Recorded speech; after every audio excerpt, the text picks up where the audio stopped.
नमस्कार, आदाब। Crime petrol dial 100 के ब्लैक हेडलाइन सप्ताह में आप सबका स्वागत है। 1993 की सुबह मुंबई की बाकी सुबहों से अलग नहीं थी। आने वाले खतरे से बेखबर मुंबई की लाइफलाइन लोकल ट्रेन खचाखच भरी थी और लोग ऑफिस पहुंच रहे थे। गृहिणियां अपने घर के कामों में व्यस्त थीं, स्टूडेंट्स कॉलेज पहुंच रहे थे और जो लोग फ्री थे वो समंदर किनारे सुबह का आनंद ले रहे थे। धीरे धीरे सूरज हमारे ऊपर तक आ गया था, अपनी पूरी गर्मी उड़ेलता हुआ, और फिर अचानक सब कुछ बदल गया।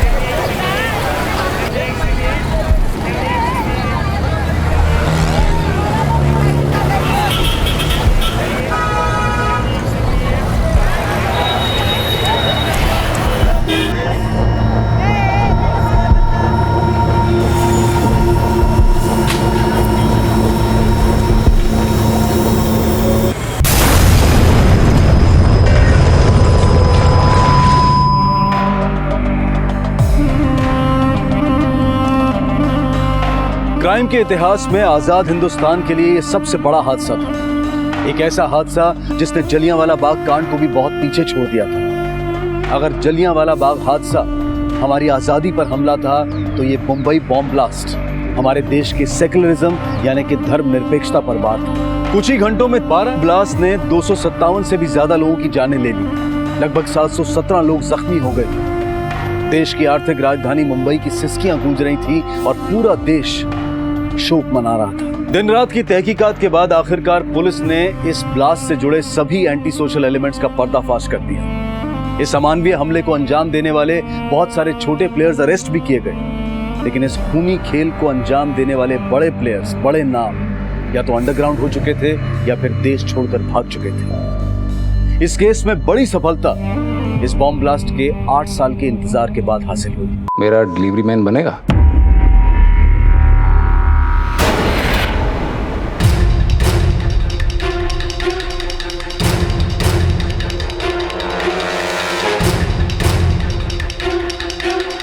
देश से फरार, अपनी शिनाख्त छुपाए बैठा था बेल्जियम में।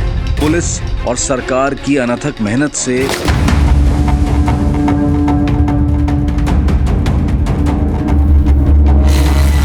खुद को भाई कहलवाने का शौकीन, बाहर आ गया भाई, बड़ा बनने के लिए कुछ भी कर गुजरने को बेताब। इस तालाब की बड़ी मछलियों के बारे में वो लोग जानना चाहते थे, तो हमने भी एक छोटा सा झींगा पकड़ा दिया। जिस फिल्मी चकाचौंध से प्रभावित था, जहाँ फिल्म स्टार रहते हैं ना, उस एरिया में आपसे बंगला खरीदेंगे हम, और हमारे बगल में हीरोइन होगी ऐसे। वहीं बॉलीवुड में शादी रचाई और उसी फिल्म इंडस्ट्री पर कहर भी ढाया। पहले एक गोली मारना, और जब तक मैं ना बोलूं तब तक दूसरी गोली मत चलाना। 2 करोड़ छोड़ो, मैं 2 रुपए की भीख भी नहीं दूंगा। चल अभी पिक्चर का दी एंड कर दे। आजाद भारत के सबसे बड़े हमले का जिस पर लगा था इल्जाम, एक शातिर दिमाग सुलेमान। अब जब हम आपके हाथ लग गए हैं तो हिंदुस्तान के सारे जुर्म हमारे सर पे थोप देंगे।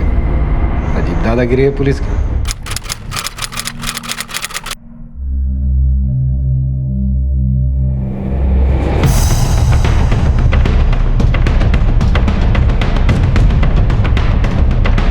I asked him to look into it. Sir, हमें पूरा यकीन है कि जो शख्स बेल्जियम में है वो सुलेमानी है, लेकिन बेल्जियम सरकार इस बात को मानने को तैयार नहीं है।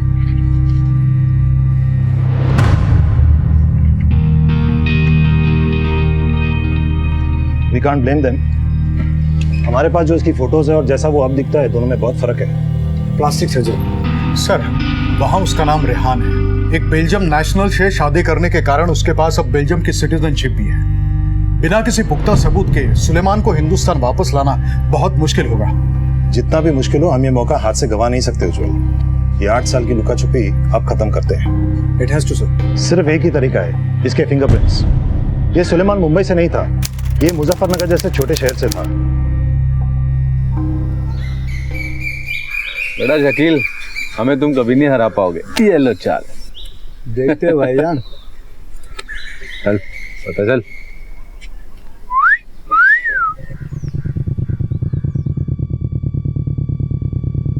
सुलेमान, दुकान पे कहीं नहीं आया आज? भाईजान हम दुकान में बैठने के लिए पैदा नहीं हुए। अरे तो कहा दिन रात पत्ते खेलोगे? भाईजान हमें कुछ बड़ा काम करना है। कल हम पता चल। अब्बा के लिए दवाइयाँ लेने जा रहे हैं, कोई नहीं है दुकान पे। ये धंधा बंद करो और चला हमारे साथ भाईजान, दुकान पे बैठो। अरे भाईजान एक मिनट। ए, तुम लोग पत्ते खेलो, मैं आता हूँ। भाईजान हमने कहा ना कि हमें दुकान में नहीं बैठना है। अरे तो कब मुफ्त की रोटियां तोड़ोगे? कान खोल के सुन लो, अगर तुम्हें कोई काम नहीं करना है तो तुम्हारे लिए हमारे घर में कोई जगह नहीं है। हाँ तो हमें भी कोई शौक नहीं है रहने का। यहाँ पे जिंदगी शुरू होने से पहले ही खत्म हो जाती है। और हाँ, आप ये सोच के खुश मत होइएगा कि आप हमें निकाल रहे हैं, हम खुद ही चले आ रहे हैं। हाँ हाँ जाओ जाओ, 2 दिन अकल ठिकाने में आ जाएगी।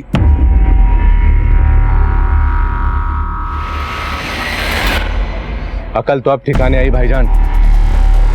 देखिएगा एक दिन ना, जब हमारा नाम अखबार की सुर्खियों में आएगा ना, तो आप रश्क करेंगे हमारी कामयाबी पे। रश्क। अल्लाह हाफिज।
पहुंच गए।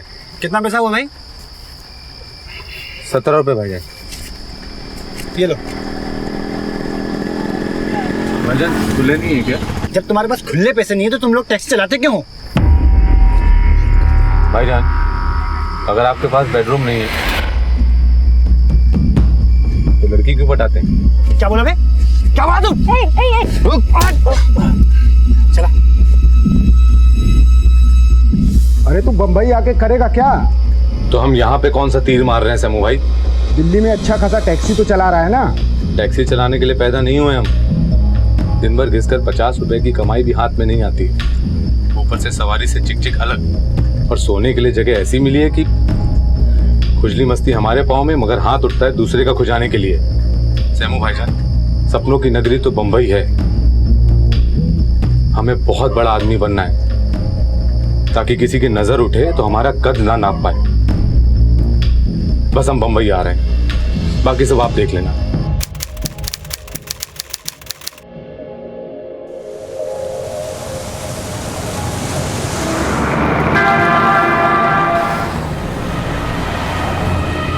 सलाम चाचा जान।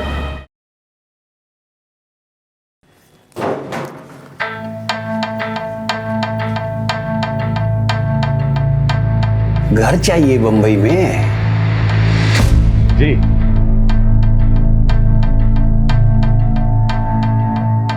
अपना चश्मा उतारो।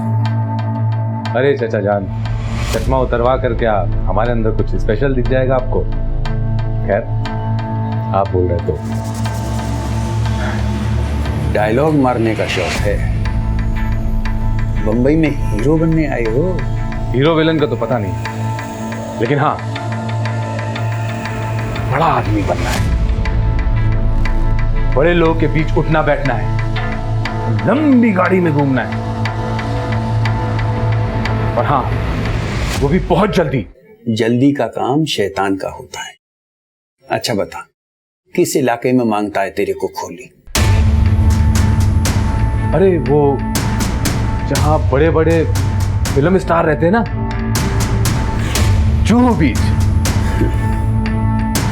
बंबई एक ऐसा समंदर है जिसकी लहरें थूक के फेंक देती हैं या निगल जाती हैं, इसलिए यहाँ जमीन पर पैर रखना। अरे चचा जान, अगर जमीन पे पाँव रखने होते ना तो मुजफ्फरनगर से हम बंबई नहीं आते। देखिएगा एक दिन ना, जहाँ फिल्म स्टार रहते हैं ना, उस एरिया में आपसे बंगला खरीदेंगे हम, और हमारे बगल में हीरोइन होगी ऐसे।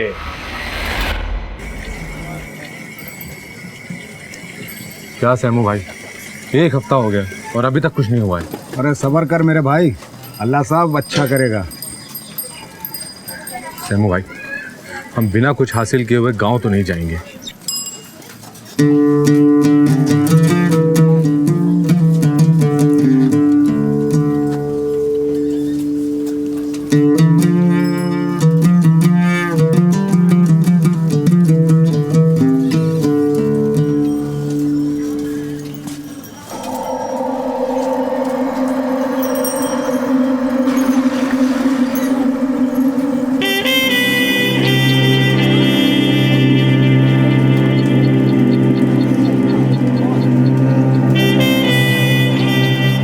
ये क्या कर रहे हो?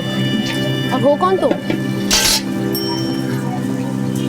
आपको कभी किसी ने कहा नहीं कि आप जैसी खूबसूरत लड़की को ऐसा लाइन में खड़े नहीं होना चाहिए? हम है ना?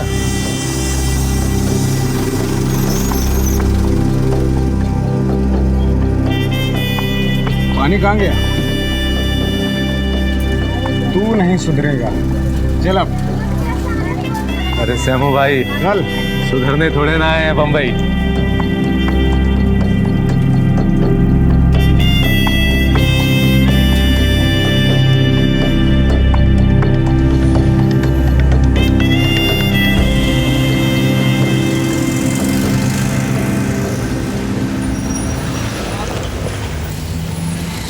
भैया भैया भैया रुकिए, भैया सुन।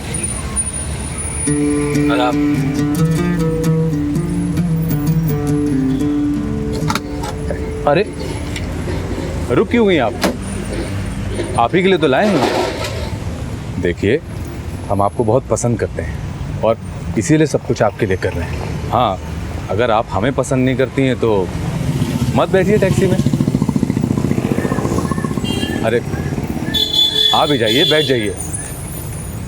अरे हम नहीं जा रहे हैं आपके साथ, ठीक है? आइए आइए। अरे आप भी जाइए, आइए।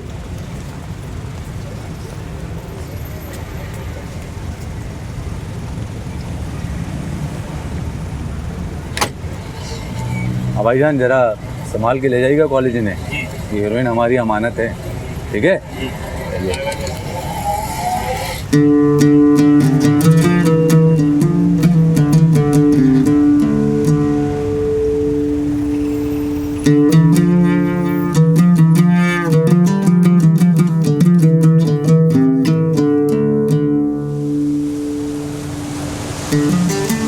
आप फिक्र मत करिए, सब ठीक हो जाएगा। क्या सोच रही हैं आप? तू मेरे साथ टाइम पास तो नहीं कर रहा है ना? निकाह करेगा ना मेरे साथ? आप बोलिए तो अभी काजी को बुलवा कर निकाह पढ़वा लेते हैं आपके साथ। अबू बहुत मारेंगे, तुझसे मिलने की वजह से ही मुझे इतना मारा है।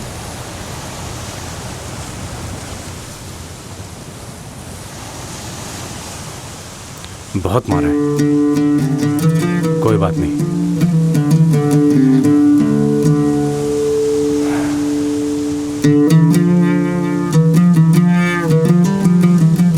भाग चलिए हमारे साथ, हम आपको बहुत इज्जत के साथ रखेंगे, अपनी हीरोइन बनाकर।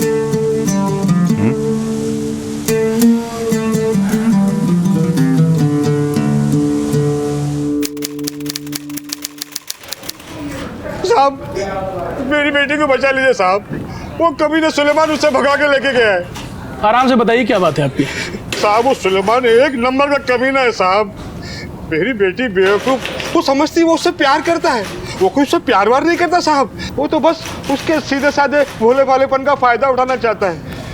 मैंने उसे एक बार धमकाया था साहब, बस वो इसी खुन्नस में मुझसे बदला लिया है।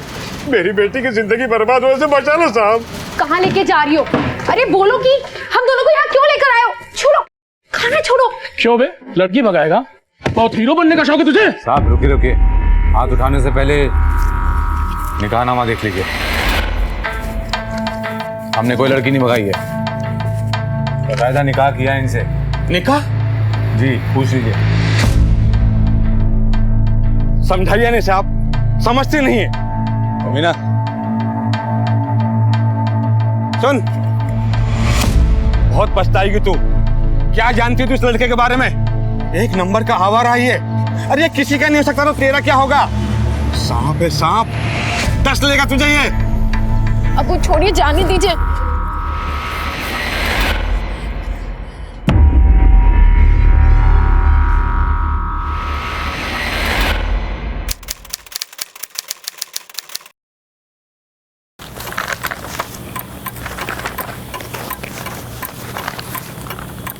कामड़े। हाँ सर। ये देखिए सर, सुलेमान के खिलाफ एक लीड तो मिली है, लेकिन उससे कुछ फायदा नहीं हुआ। 1985 में सुलेमान के खिलाफ एक रिपोर्ट दर्ज की गई थी डीएन नगर पुलिस स्टेशन में। एनसी थी, एक लड़की समीना, उसे वो लेकर भाग गया था और बाद में उसके साथ शादी भी की थी। बाद में उसी के कहने पर उसे छोड़ भी दिया था। उसकी पहली बीवी, कोई एफआईआर नहीं हुई थी, सिर्फ एनसी हुई थी, इसलिए उसके फिंगरप्रिंट्स नहीं लिए गए थे और ना ही उसके खिलाफ कोई गिरफ्तारी का रिपोर्ट है। इट्स इम्पॉसिबल कि 15 साल की क्राइम लाइफ में वो कभी अरेस्ट ना हुआ हो। बड़े बड़े ताले खोलने में चाबी तो छोटी लगती है, और खोद के निकालो, कहीं ना कहीं कुछ तो हुआ होगा।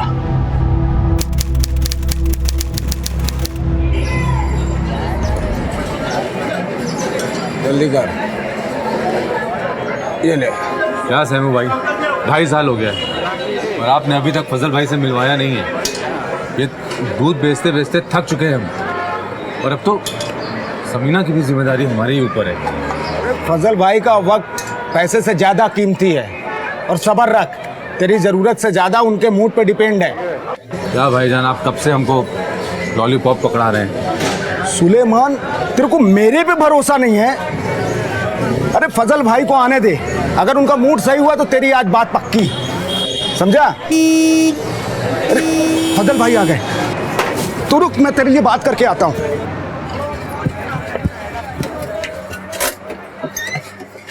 भाईजान सलाम वालेकुम। वालेकुम सलाम। सलाम भाईजान। कौन है ये? वो भाईजान हम मुजफ्फरनगर से आए हैं और मुंबई काम करने के लिए आए हुए हैं। हम कोई भी काम कर सकते हैं। हाँ भाईजान, बोलना। भाईजान, हमको भी आपके जैसा बड़ा आदमी बनना है एक दिन। अंदर आता हूँ।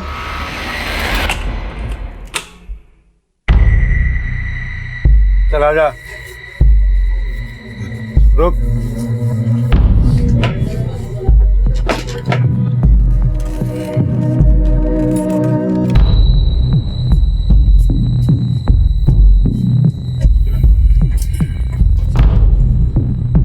इधर आ जा,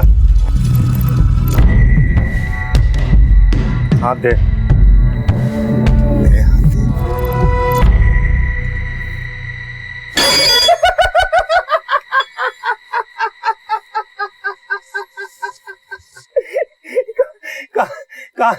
कहाँ से लेके आए इसको? बड़ा आदमी बनना है इसको मेरी तरह। एक दिन मुझे कॉम्पिटिशन देगा।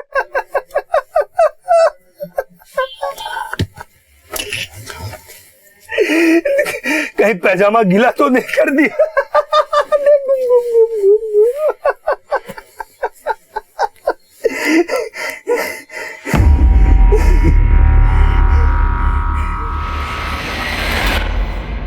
तेरे ऐसा ना 356 रोज आते हैं बंबई में।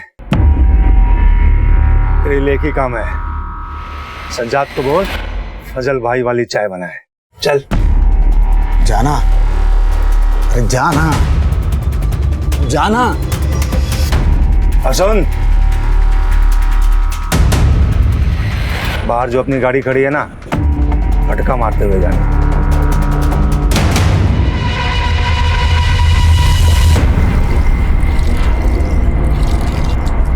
ले साफ कर गाड़ी।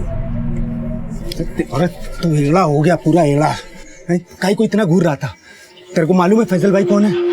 इतना बड़ा भाई है वो। अरे हमारा मालिक है, मालिक। मालिक होंगे आपके लिए, हमारे कोई नहीं लगते वो।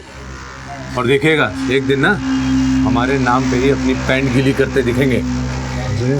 मालूम है तेरे को फजल भाई किसके लिए काम करते हैं? अरे वो पूरे बम्बई के बाप है, बाप।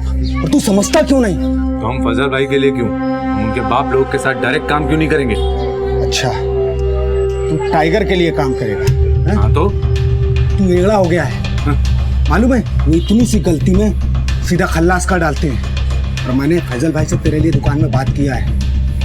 तू मन लगा के उनके साथ दुकान में काम करना और ज्यादा उड़ने की कोशिश मत करना, समझा? चल अपना ख्याल रख। हाँ।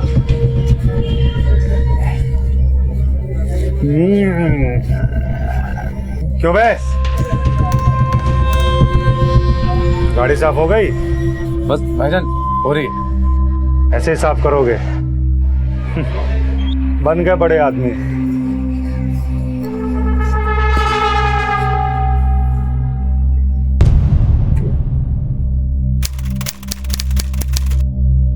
अरे टाइगर भाई आ गए। टाइगर भाई सलाम वालेकुम। फजल का सलाम वालेकुम भाईजान, कैसे आप? सुना है कि रहमत को लोग इधर धंधा करने की कोशिश कर रहे हैं। अरे नहीं भाईजान, भाईजान मैं हूं ना, मैं सब संभालूंगा। भाईजान क्या करा तू यहाँ? जाके चाय बोल, स्पेशल बोल, सजाद बोल, स्पेशल बनाए। आए ना भाईजान? अरे जाना, जल्दी जा। हाँ जा रहा हूँ ना। दोबारा अगर इस इलाके में धंधा करने की कोशिश की ना, तो कसम खुदा की अगले जुम्मे की नमाज जानदू में पड़ेगा। तू निकल अभी यहाँ से। अबे आओ फैजल, जवान संभाल के बात कर, ये इलाका मेरा है। अरे शर्म नहीं आती तुझे? खड़ा खड़ा क्या देख रहा है? जाता क्यों नहीं? अरे भाईजान अपनी ही करनी की सजा भुगत रहे हैं। हम जिनको पसंद नहीं करते ना, तो उनके लिए मारपीट भी नहीं करते। मरने दो सालों को। अच्छा ठीक है।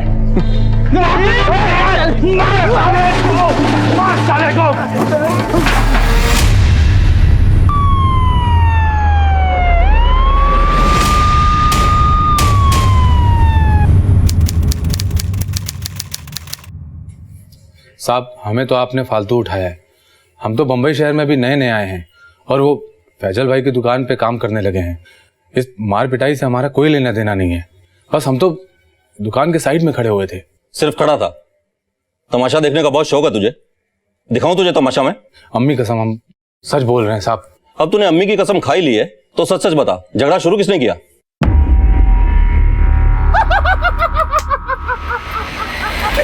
कहीं पैजामा गीला तो नहीं कर दिया?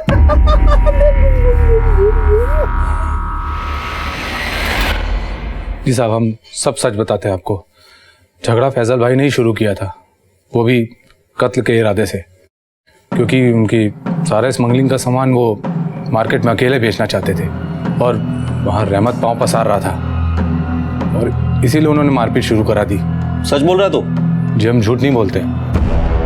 माना कि हमारा घर फैजल भाई की दुकान से ही चलता है, लेकिन जो गलत है सो गलत है ना साहब?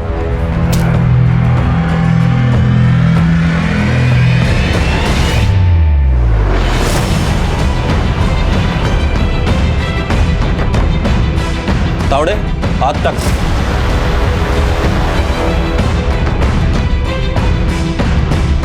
और कुछ?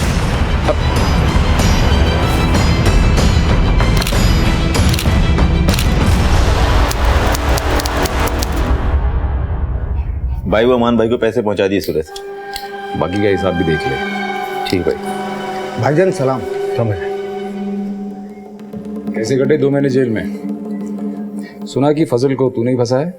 वो भाईजान, भाई ने उससे सवाल पूछा है ना? भाईजान पहले हमारी बात सुन लीजिए, उसके बाद भले हमें गोली मार दीजिएगा। ये जो कुछ भी हमने किया है ना, वो आपको बचाने के लिए किया है। इस तालाब की बड़ी मछलियों के बारे में वो लोग जानना चाहते थे, तो हमने भी एक छोटा सा झींगा पकड़ा दिया।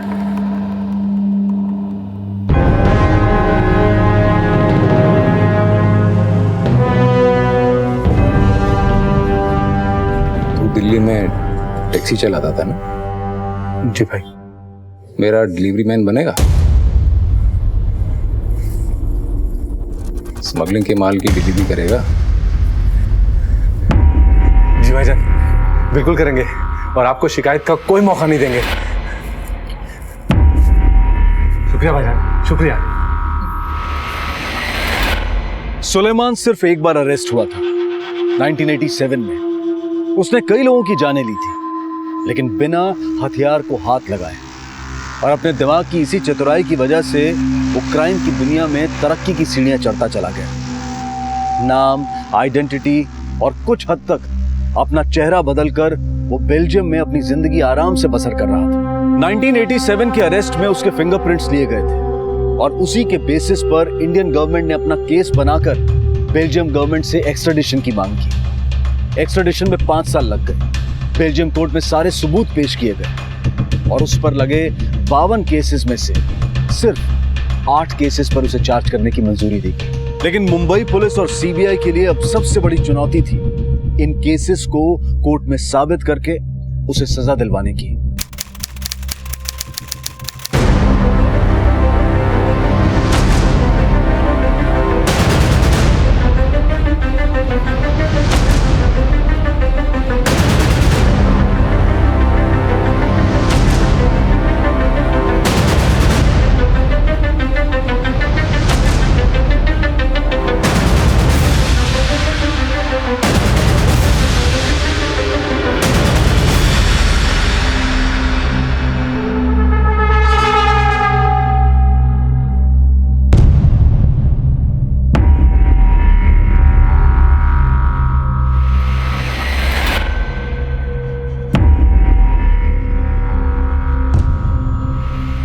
आप देख रहे हैं एमबीटीवी और मैं हूं मनीष शर्मा। इस वक्त की बड़ी खबर, एक बड़ी सफलता हासिल हुई है मुंबई पुलिस को सुलेमान केस में। आज सुलेमान भारत आ चुका है और कुछ ही पलों में इसी बंगलों में यहां पर उनको लेकर आएंगे और यहीं पे मुंबई पुलिस के डीसीपी उज्जवल उससे पूछताछ करेंगे। सारे अपडेट, सारा हाल लगातार आपको मैं यहां से देता रहूंगा।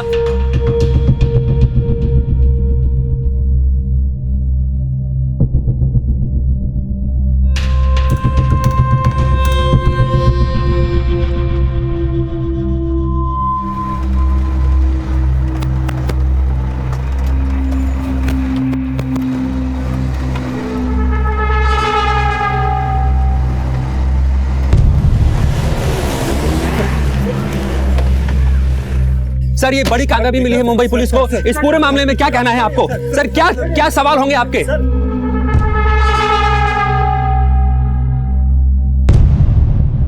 आपको सबसे पहले ताजा वीडियोस दिखाते हैं सुलेमान के। सुलेमान, इस वक्त आप भारत पहुंच चुके हैं। सुलेमान, कुछ कहना चाहेंगे सुलेमान आप? सुलेमान, हम चाहते हैं कि आप मीडिया के सामने कुछ अपनी बात रखें। देखा आपने, आपको हमने सबसे पहले दिखाए विजुअल्स एमबीटीवी पर। सुलेमान भारत पहुंच चुका है। मुंबई पुलिस के लिए एक बहुत बड़ी कामयाबी है।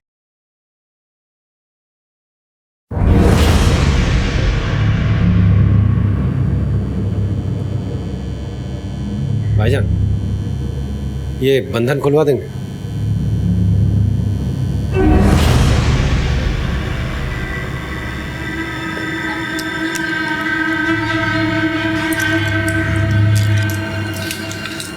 शुक्रिया।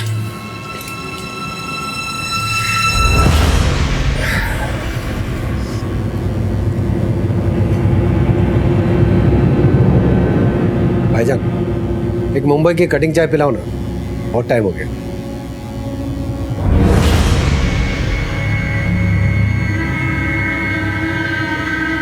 शक्कर थोड़ी कम। वो चीनी बिल्कुल बंद कर दिया भाईजान, पूरा फैट फेस पे आ जाता ना।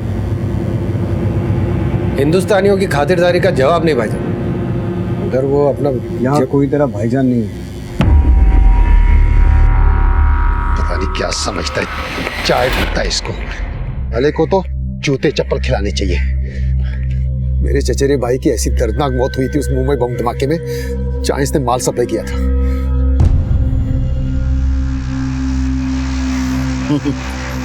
क्यों हंस क्यों रहा है? ये देख, सुलेमान के लिए चिट्ठियां हैं। हाँ, तो लोगों ने गालियां दी होंगी। पढ़ी? गालियां नहीं है, ये सब लव लेटर है। लड़कियां उससे शादी करना चाहती है। क्या? जिस आदमी के सीने में दिल नहीं, उसके लिए लड़कियां लव लेटर लिखती हैं। किसी जानवर को भी ना ये लोग हीरो बना देते हैं। जानते नहीं कितना बेदर्द आदमी है ये। 1998 में किस बेदर्दी से इसने कुमार साहब को मारा था।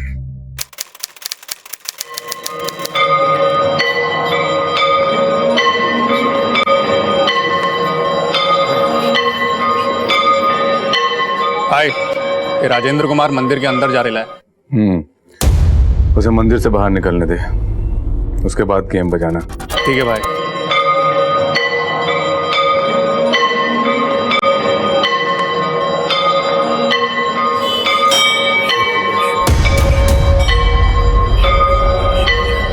बाहर आ गया भाई। चीखें निकलनी चाहिए उसकी। और सुनो, पहले एक गोली मारना, और जब तक मैं ना बोलूं तब तक दूसरी गोली मत चलाना। हाँ भाई।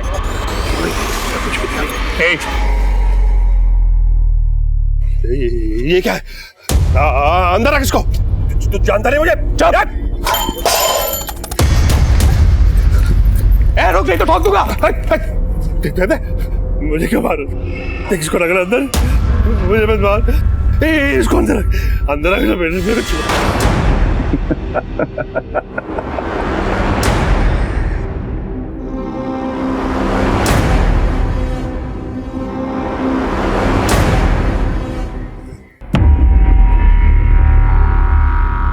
चाय थोड़ी मीठी हो गई। पता नहीं ये शक्कर है या आपका प्यार।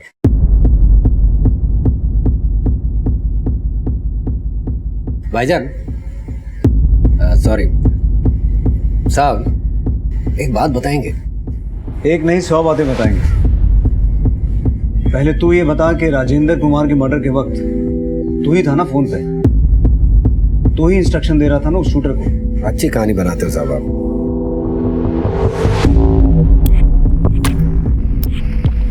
दारा, तेरा वो शूटर जिसने गोलियां चलाई थी, ये कहानी उसी ने सुनाई है हमें अपने कन्फेशन में। साहब, उसके कन्फेस करने से क्या होता है? वो तो किसी का भी नाम ले सकता है, तो आपके सबको अरेस्ट करते क्यों? और सर, इस बारे में बात करके हम लोग अपना समय बर्बाद कर रहे हैं, क्योंकि आप भी जानते हैं कि आपके पास सिर्फ 8 केसों की परमिशन है हमारे ऊपर चलाने की, और ये केस उनमें से है नहीं। तो फिर हमने गोली चलवाई हो, नहीं चलवाई हो, फोन पर हम हो ना हो, क्या फर्क पड़ता है साहब? ठीक है, तो उन 8 केसेस के बारे में सवाल जवाब करते हैं। सर 8 क्या, आपके 80 केसेस का जवाब दूंगा। आप सिर्फ हमारे एक सवाल का जवाब दे दो। हम बेल्जियम में हैं, इस बात का पता आपको कैसे चला? साहब, हम जानते हैं कि आपको इस बात की मालूमात है, और हम ये भी जानते हैं कि आप हमें बताएंगे नहीं। चलिए, हम ही आपको बता देते हैं। देखिए, इसके सिर्फ 3 ही ऑप्शंस हैं। पहला ऑप्शन है हमारी पहली बीवी समीना।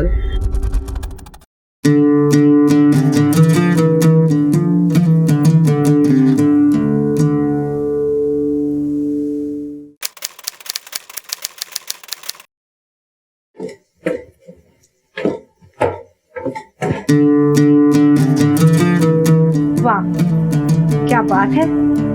एक वक्त हुआ करता था जब जनाब की नजर हमारे चेहरे से हटती ही नहीं थी, लट्टू बने फिरते थे हमारे पीछे। और आज देखिए, खुद की शक्ल निहार रहे हैं। याद भी है आखिरी बार हमसे आई लव यू कब कहा था? निकाह किया ना आपके साथ। अब आप क्या चाहती हैं कि आपके चेहरे का पोस्टर हम अपने सीने पे चिपका के गेटवे ऑफ इंडिया पे खड़े रहे? चाहिए, आपसे तो बात करना ही बेकार है।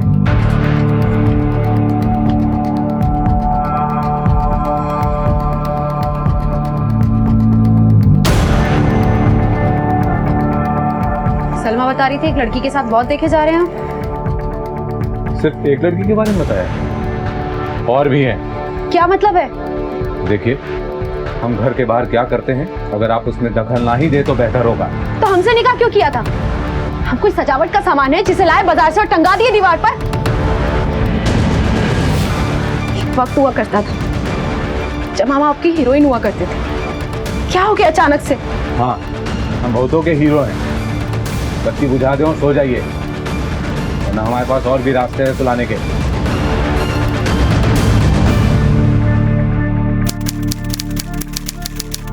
डॉन सुलेमान के बारे में एक नया खुलासा करते हुए सुना है डॉन सुलेमान इस समय एक नई लड़की के इश्क में गिरफ्तार है और ये अफवाहें भी गश्त कर रही हैं उसने इस लड़की से शादी भी कर ली है। मम्मा, अब्बू, मम्मा आप क्यों रो रहे हो? कुछ नहीं बेटा, कुछ भी नहीं। एक नंबर का हवा रहा है। अरे किसी का नहीं हो सकता तो तेरा क्या होगा? हमें नहीं लगता कि समीना कभी भी हमारे खिलाफ जा सकती थी। हमारा जैसा भी रिश्ता था, अच्छा था बुरा था, हमने निभाया है हमेशा। और वो जैसी भी थी, रोती थी, लड़ लेती थी, पर शायद हमारे खिलाफ कभी नहीं जा सकती थी। आपको क्या लगता है डीसीपी साहब? सुलेमान, तेरा ये सवाल तेरे लिए सवाल ही बन के रह जाएगा।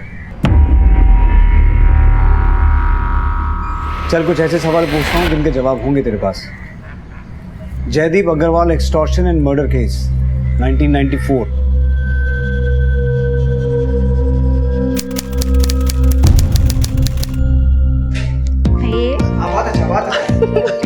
अरे क्या कर रहे हैं आप? सही से कीजिए ना। अरे मुझसे डांस वांस कहाँ से होगा? अरे सर अच्छा से करो।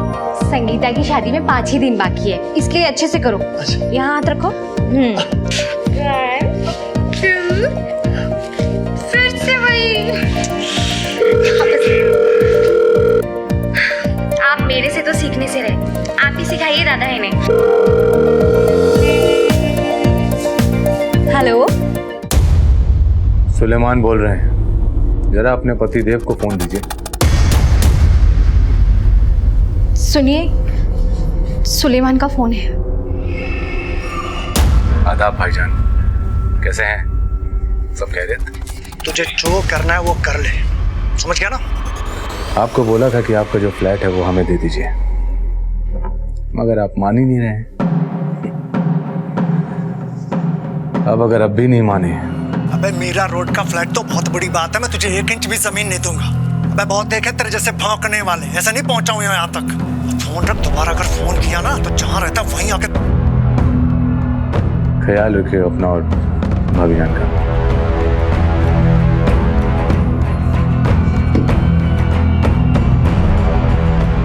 और जब बिल्डर जयदीप अग्रवाल पर तेरी धमकियों का कोई असर नहीं हुआ तो तूने अपने शूटर्स को उसे मारने के लिए भेजा। जयदीप? कौन जयदीप अग्रवाल? कौन से शूटर्स की बात कर रहे हैं आप साहब? अब जब हम आपके हाथ लग गए हैं तो हिंदुस्तान के सारे जुर्म हमारे सर पे थोप देंगे। अजीब दादागिरी है पुलिस की साहब। इसी वजह से पब्लिक का पुलिस से विश्वास उठता जा रहा है। पुलिस और पब्लिक के रिश्ते को लेकर तुझे परेशान होने की जरूरत नहीं है। तू अपने और जयदीप के रिश्ते के बारे में बता।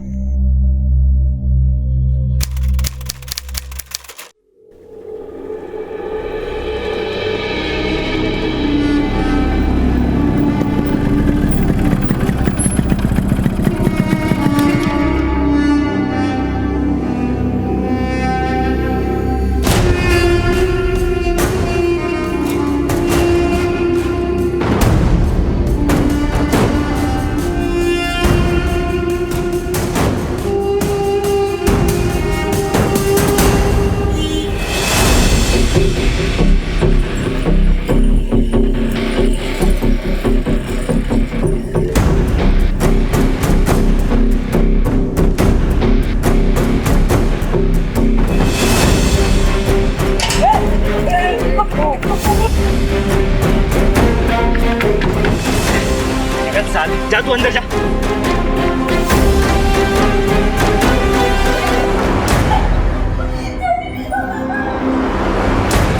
लेकिन जयदीप अग्रवाल को मारने के बाद भी तू अपने ओछेपन से बाज नहीं आया, क्यों?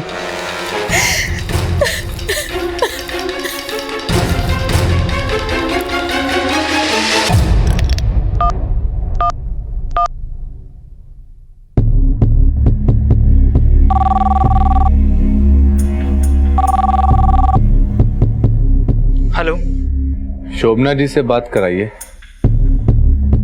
भाभी भाभी आपका फोन है। हेलो, सलाम भाभी जी। कौन बात कर रहा है? कैसा लग रहा है विधवापन? मजा आ रहा है? समझाया था आपके पतिदेव को हमने कि दस्तखत कर दें उन सफेद कागजों पर, मगर माने ही नहीं। और अब देखिए, आपको सफेद साड़ी में देख रहे होंगे ऊपर से।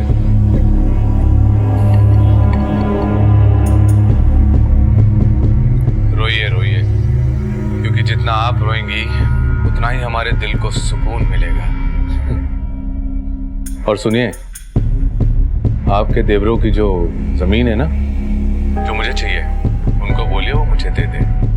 और अगर नहीं तो हर महीने आपके घर में 1 13वीं तो होगी, और फूल माला के साथ आपके घर में फोटो बढ़ती जाएंगी। चलिए, अपना और देवरों का ख्याल रखिएगा।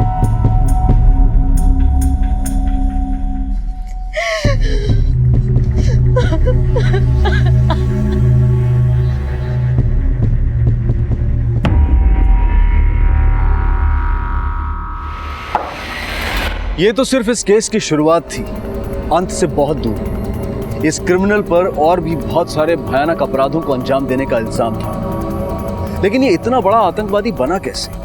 लोग इससे इतना डरते क्यों थे? कानून से ये अब तक बचता कैसे रहा?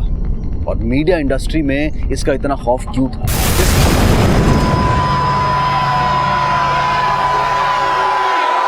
बंबई ब्लास्ट में उभरा एक अहम नाम, सुलेमान। मेरा डिलीवरी मैन बनेगा? देश से फरार, अपनी शिनाख्त छुपाए बैठा था बेल्जियम में। पुलिस और सरकार की अनथक मेहनत से भारत लाया गया डॉन। खुद को भाई कहलवाने का शौकीन, बाहर आ गया भाई। बड़ा बनने के लिए कुछ भी कर गुजरने को बेताब। इस तालाब की बड़ी मछलियों के बारे में वो लोग जानना चाहते थे, तो हमने भी एक छोटा सा झींगा पकड़ा दिया। जिस फिल्मी चकाचौंध से प्रभावित था, जहाँ फिल्म स्टार रहते हैं ना, उस एरिया में आपसे बंगला खरीदेंगे हम, और हमारे बगल में हीरोइन होगी। ऐसे वहीं बॉलीवुड में शादी रचाई और उसी फिल्म इंडस्ट्री पर कहर भी ढाया। पहले एक गोली मार। आजाद भारत के सबसे बड़े हमले का जिस पर लगा था इल्जाम, एक शातिर दिमाग, सुलेमान।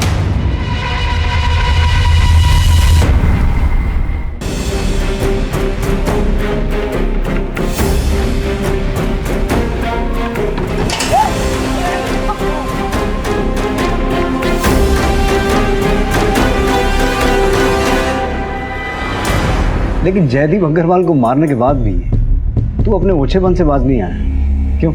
आपके देवरों की जो जमीन है ना, जो मुझे चाहिए, उनको बोलिए वो मुझे दे दे। और अगर नहीं तो हर महीने आपके घर में 1 13वीं तो होगी।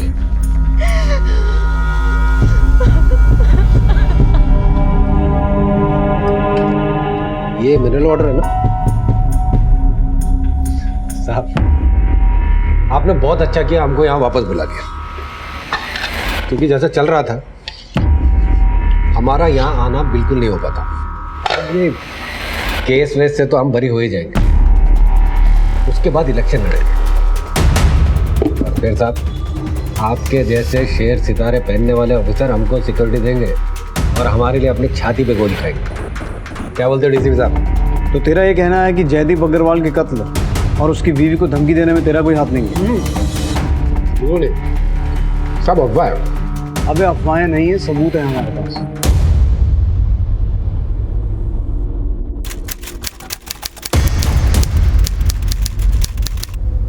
सर, बैलिस्टिक रिपोर्ट के हिसाब से गोली देसी तमंचे से चलाई गई है और जयदीप को धमकी भरा फोन विदेश से आता था। उसकी पत्नी ने अपने बयान में कहा था कि फोन करने वाले ने अपना नाम सुलेमान बताया था। सर, उनके कॉल रिकॉर्ड्स में भी विदेश के नंबर ही पाया गया है। इतने सबूत काफी नहीं है शिंदे। हमें यह जानना होगा कि ये नए शूटर्स कौन है जिसका सुलेमान इस्तेमाल कर रहा था।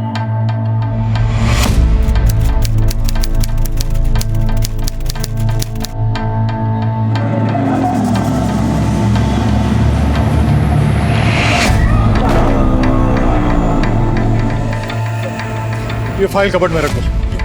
Sir, Satyendra Mishra attempt to murder case में हमने जो तमंचा मौका वारदात से बरामद किया था, वो सेम तमंचा जयदीप अग्रवाल के मर्डर केस में भी इस्तेमाल किया गया था। ये रही उसकी फॉरेंसिक रिपोर्ट।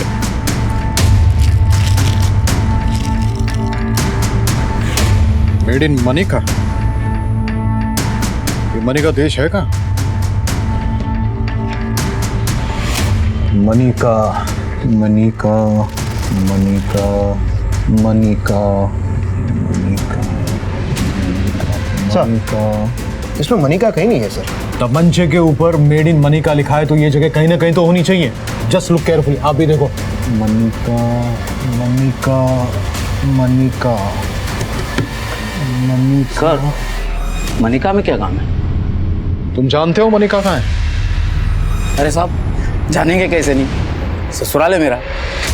अगर ससुराल को भूल गए तो बीवी मुझे भूल जाएगी। मनिका, उत्तर प्रदेश।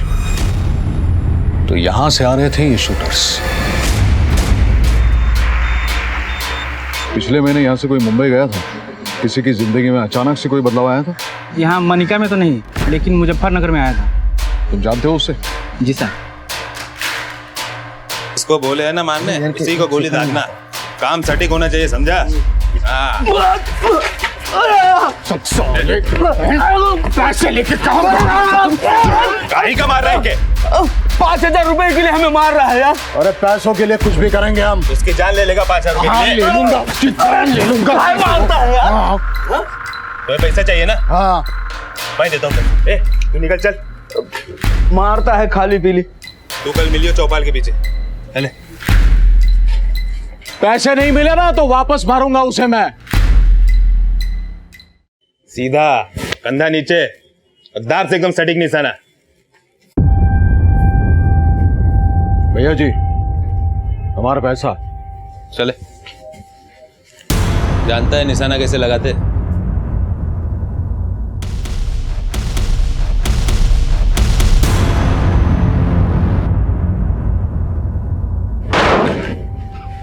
बस खाली हेकड़ी है। चल, हम सिखा देंगे। भैया जी, बहुत दिनों से काम नहीं किया, कुछ काम दो ना। हमें तुम कभी नहीं हरा पाओगे। ये लो चाल। देखते हो भाईजान। तब तक तू निशाना लगा। चल।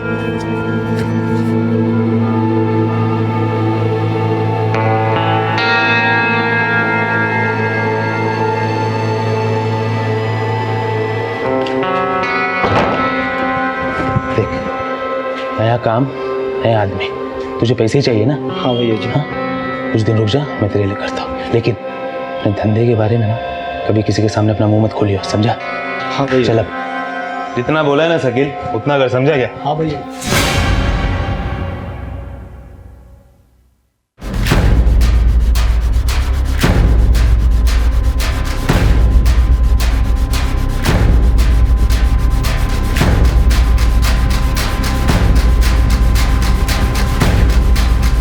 अब हम तुम्हें सिखाएंगे बंदूक कैसे चलाते हैं थाने में। अब बोलोगे या और खातिरदारी करवानी है? साहब, हमारा यकीन कीजिए साहब, हमने किसी जयदीप को नहीं मरवाया साहब। हाँ साहब, सुलेमान भाई ने काम दिया था साहब, लेकिन किसी और से करवाने के लिए बोला था साहब। हमने कुछ नहीं किया साहब। सब सच्ची में साहब, कुछ नहीं किया साहब हमने।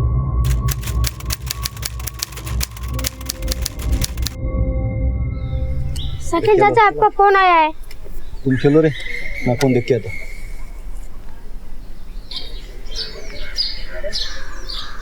हेलो, कैसे हो मियाँ? कौन बोल रहा है? सुलेमान। कैसे हो भाई? सुना है देश के बाहर हो आजकल। अरे अपना अंदर बाहर तो ट्रिप बनता ही रहता है। तू बता, अभी भी पत्ते खेल रहा है कि कमाई भी कर रहा है? आपको तो पता ही है आका, क्या करेंगे, यहाँ ना कोई पक्का काम है ना धंधा। ऊपर से घर वाले ना बहुत गालियाँ देते रहते हैं। पैसा कमाएगा 5,000 2 दिन में, मगर बम्बई का ट्रिप मारना पड़ेगा। क्या करना पड़ेगा भाई? तो सिर्फ पैसे गिन, बाकी सब हम संभाल लेंगे, ठीक है?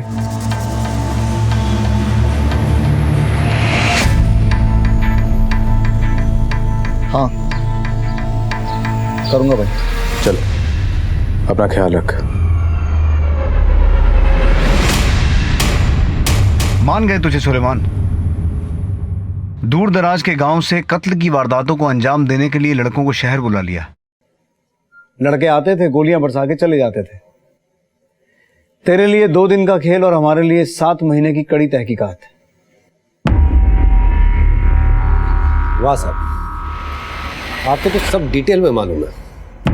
तो फिर मेरे भी एक सवाल का जवाब दे दो कि तू बेल्जियम में था, ये खबर हमें किसने दी? छोड़ ना यार। कैसे छोड़ दे साहब? अब आप देखें ना, हमने अपना नाम बदला, पहचान बदली, अपना हुलिया बदला, प्लास्टिक सर्जरी करवा ली, वहां की लड़की से शादी करके वहां के नागरिक बने। देखिए ना साहब, कितने बदल गए हम। उसके बाद भी आपने हमको ढूंढ लिया। किसी ने तो बताया होगा ना सर। कहीं हमारी दूसरी बीवी राधिका ने तो नहीं? और शायद इसीलिए हम लोग को साथ में अरेस्ट करने के बाद भी आपने हम लोग को मिलने नहीं दिया। हाँ सर।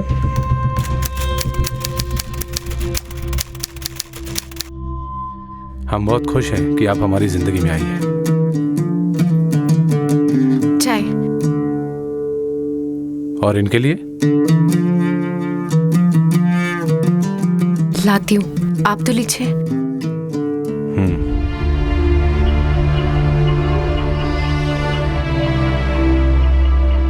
मैं उनकी मदद करके आती हूँ।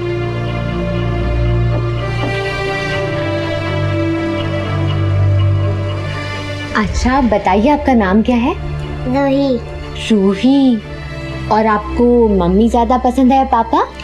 पापा और मम्मी दोनों। बहुत प्यारी बच्ची है ये। रूही, जाके होमवर्क कंप्लीट करो, जाओ।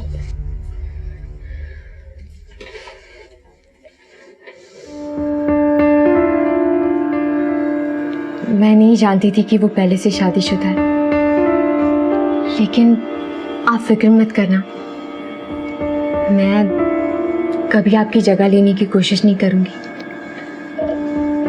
मैं जानती हूँ मुश्किल है, लेकिन आप मुझसे नाराज मत होना। नहीं, मैं तुमसे नाराज नहीं हूँ, बल्कि मुझे तो तुम्हारी फिक्र हो रही है, क्योंकि जिस आदमी के साथ तुमने अपना नाता जोड़ा है, सुलेमान सिर्फ ज़बान का मीठा है, जहर है। एक बार गले से उतरा तो ना जीने देगा ना मरने। लेकिन आपने भी तो भाग के शादी की थी ना, क्या वो प्यार नहीं था? आपकी चाय बन गई है, ले लीजिएगा।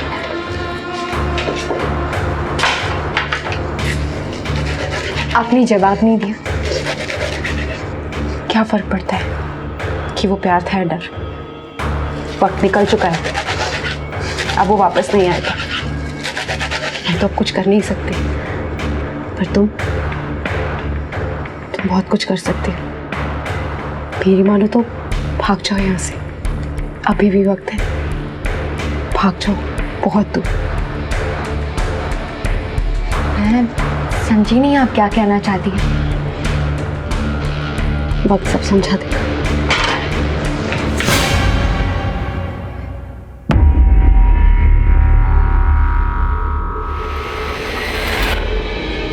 और कितना जहर उगलेंगे हमारे खिलाफ आप? आपको पता है ना कि राधिका और हम एक दूसरे से कितना प्यार करते हैं, और इन्हें खेलने में बहुत मजा आता है। दरअसल ये आपका इम्तिहान ले रही है, ये देखना चाहती हैं कि आप भी उतना ही हमसे सच्चा प्यार करती हैं जितना कि ये करती हैं हमसे। क्यों? प्यार करती हैं ना हमसे?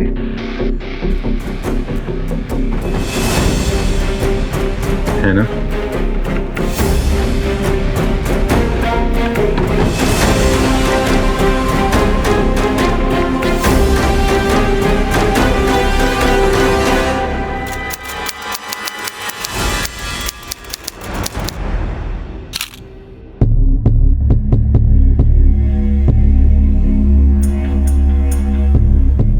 कब आ रहे हैं?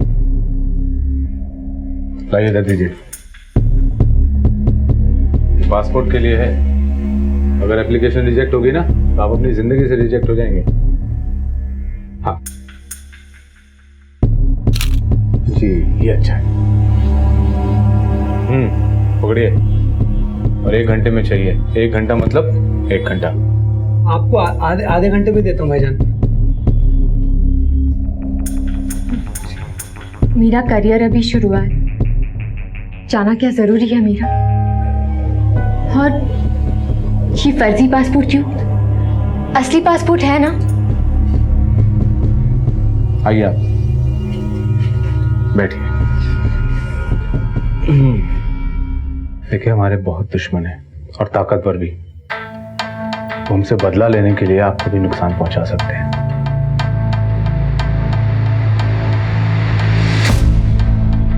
क्योंकि उन्हें पता है कि जो हमारी जान है ना वो आप में बसती है। I love you. हम जो कुछ भी कर रहे हैं ना वो सिर्फ और सिर्फ आपके लिए कर रहे हैं। हम जानते हैं कि आप ये जानना चाहती हैं कि वाकई में हम अंडरवर्ल्ड के डॉन हैं कि नहीं, मगर ऐसा नहीं है। हम एक बिजनेसमैन हैं। लोग जलते हैं हमसे, हमें फंसा रहे हैं। हम कसम खाते हैं कि हमने किसी को नहीं मारा। आपको यकीन नहीं हो रहा है ना? कोई बात नहीं, इसको गोली मारनी होगी, मुझे मार देगा। मरना तो ही आपके लिए सही।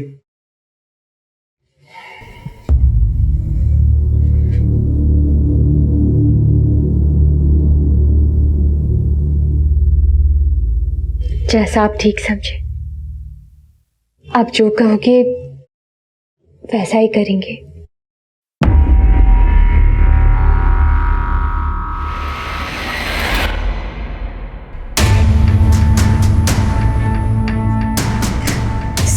प्लीज मेरा यकीन कीजिए, मुझे नहीं पता था कि वो एक अंडरवर्ल्ड डॉन है। मेरे लिए तो वो एक बिजनेसमैन था सर, जो इवेंट्स ऑर्गेनाइज करता था। मुझे उनसे काम मिला और उन्हें मुझसे शौहरत। लेकिन आपकी ये बात कैसे मान लें, क्योंकि आप दोनों फर्जी पासपोर्ट लेके भागे। मैं सच कह रही हूँ सर, मुझे लगा था ये सब अफवाह है, झूठे इल्जाम। इसलिए मैंने उन्हें कभी अंडरवर्ल्ड की सरगर्मियों में नहीं देखा था। मैडम, या तो आप बेवकूफ हैं, या फिर आपने अपनी आंखें बंद कर रखी, या फिर आप हमें बेवकूफ समझ रही हैं। सर नहीं सर, मैं सच कह रही हूँ सर, प्लीज मेरी बात का यकीन कीजिए सर, प्लीज प्लीज सर।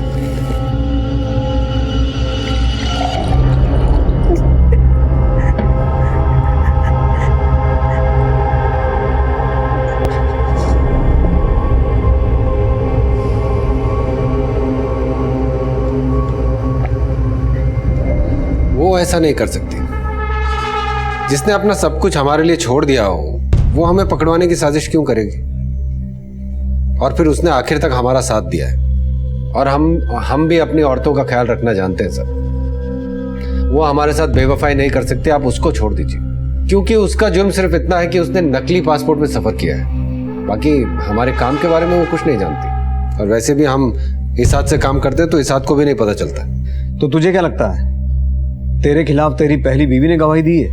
कुछ कह नहीं सकते साहब। वैसे आप तो जानते हैं कि हमने अपनी पूरी मलकियत अपनी पहली बीवी के नाम पे कर रखी है। पर जब हम राधिका के साथ फरार थे तो हम धीरे धीरे अपनी प्रॉपर्टी अपने और राधिका के नाम पे करने लगे थे। फिर भी साहब उसके पास इतना है कि वो पूरी जिंदगी बैठ के खा सकती है। और कहीं इसी बात को लेकर तो देख सुलेमान, ये बात तो तू अच्छी तरह से जानता है कि हम तुझे बचा तो नहीं सकते। हाँ, तेरी प्रॉपर्टीज का ख्याल रख सकते हैं। एक काम करना, अपनी प्रॉपर्टीज की सारी लिस्ट बना के दे दे हमें, हम पूरा ख्याल रखेंगे उसका। क्योंकि ये बात तो पक्की है कि तू अब जेल से बाहर आने वाला तो है नहीं। क्या बोलता है?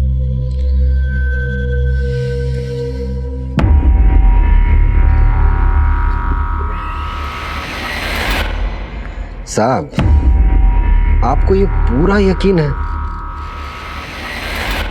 कि आप हमको पूरे 25 साल जेल में रख पाएंगे।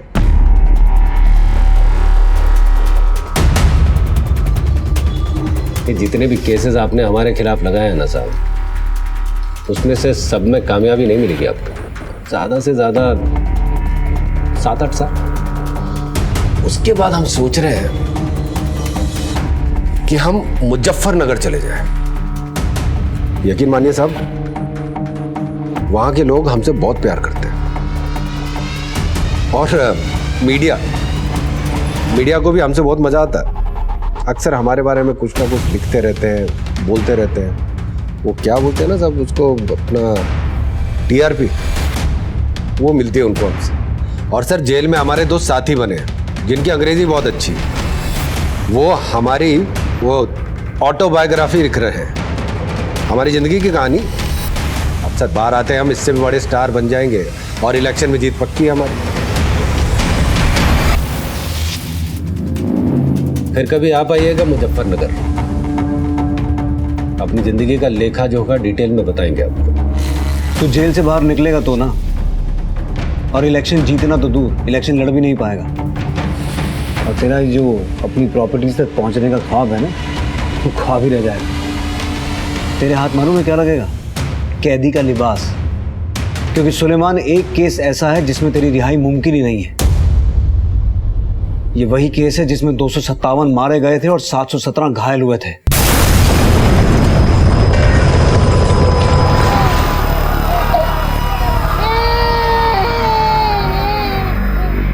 आज का ये एपिसोड देखते हुए हम सबको ये सोचने की जरूरत है कि कहीं इन अपराधों में हमारी तो कोई भागीदारी नहीं है। क्या हम इतने निष्क्रिय हो गए हैं कि ऐसे एंटी सोशल एलिमेंट्स को हम ना सिर्फ अपने बीच पनपने देते हैं बल्कि उन्हें बढ़ावा भी देते हैं। कहीं हमारा डर और हमारा लालच देश के प्रति हमारी जिम्मेदारियों से ज्यादा ऊपर तो नहीं उठ गया है? हम अपने देश को कैसा बनाना चाहते हैं? एकता की भावनाओं का पालन करने वाला या फिर अलगाववाद फैलाने वाला? ये हमें तय करना है। Bombay bomb blast conspiracy case, जिसकी प्लानिंग टाइगर ने तुम लोगों के साथ मिलकर की थी।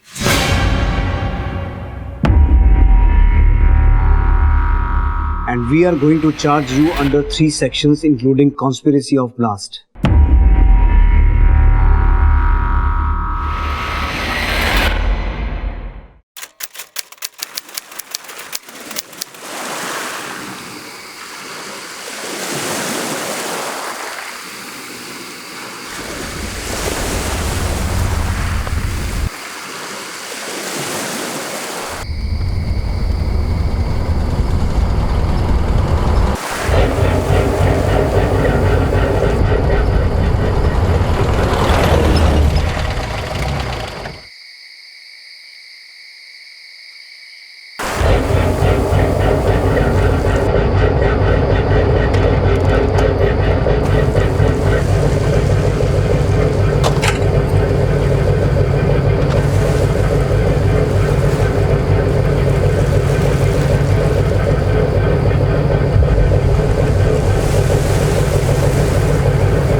फटाफट करो तुम लोग। ये अमजद जाना, चल फटाफट, चलो जा। चल चल, ये करना जल्दी, चल जल्दी कर। चल चल चल चल चल चल चल संभाल के, चल चल जल्दी कर। चल चल चल फटाफट। ए सुलेमान, सामान चेक कर। जी भाई।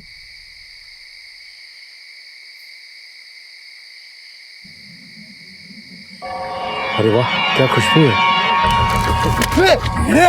तू पट्टू का पट्टू ही रहेगा। नहीं भाईजान, वो ऐसी कोई बात नहीं थी, बस वो अचानक से।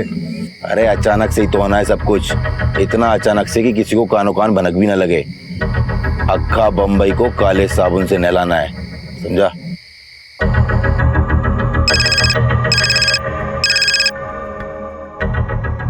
लैंडिंग हो गया ना? क्या और कैसे करना है।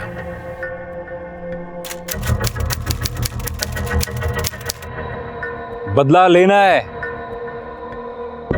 समझ में आया क्या? क्या फट गई सबकी? आप बस हुक्म करो। यहाँ हुक्म कोई नहीं करेगा, सबके अंदर जज्बा होना चाहिए। मैं हुक्म करेगा और बाहर जाके तुम लोग की फट जाएगी तो हुक्म की माँ की आंख हो जाएगी। दिल से करने का है, और ये काम हम पैसे के लिए नहीं कर रहे हैं, अपने लिए कर रहे हैं। तो बोलो लेना है? हाँ भाई, लेना है बदला। लेना है बदला? हाँ भाई लेना है, लेना है बदला। हाँ लेना है बदला।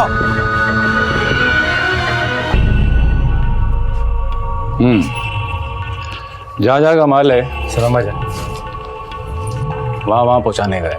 भरोसा रखे भाईजान, टाइम से भी तेज भागती है हमारी गाड़ी। जितने प्यार से तू लड़की लोग को हैंडल करता है ना, उससे कई ज्यादा प्यार से ये काम को करने का है। क्यों भाईजान? गलती की कोई माफी नहीं मिलेगी। क्यों भाई? समझा? समझ गया भाईजान। शामी 2 पैकेट भिंडी बाजार पहुंचाएगा। जी भाई। यासीन तू बैंड्रा पहुंचाएगा। जी भाई। और वो फिल्म स्टार का नाम क्या है उसका? उसके घर पे जाने का ना, उसका नाम क्या है? हम जाए क्या? तू फैन है क्या उसका? जी भाईजान, बहुत बड़ा वाला फैन हूँ, और जब से बम्बई आए तब से बस उनसे ही मिलने की तमन्ना है। क्या कर ले अपनी तमन्ना पूरी। जाहिद तू उसके साथ में जाएगा।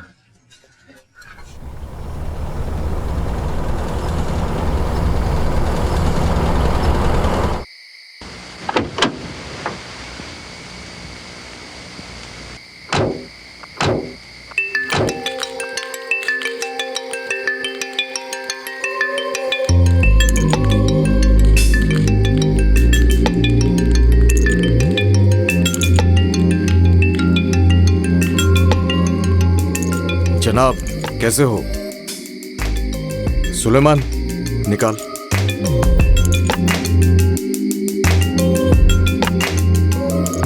ये देखो भाई, एकदम मस्त है।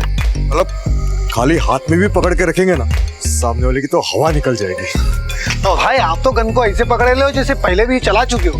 अरे भाई ने अपने से ज्यादा फिल्मों में गन चलाई है, देखा नहीं? फुल स्टाइल में। ऐसा क्या? इससे ज्यादा किसी ने गन चलाई नहीं, अपने से ज्यादा है। भाई आपको शिकार का भी शौक है ना भाई, तो उसके लिए बहुत मस्त है। मतलब बंदूक चलने से पहले शिकार को हार्ट अटैक होके पहले ही मर जाएगा। क्यों? ऐसी 3 और लेके आया हूँ। अच्छा भाई चलता हूँ मैं, और भी डिलीवरी कर।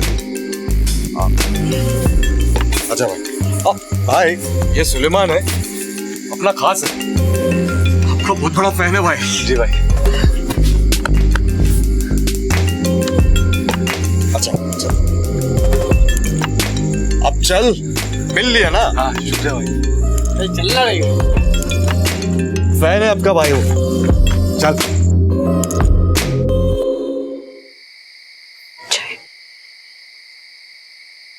इससे अच्छे कप नहीं क्या हमारे पास?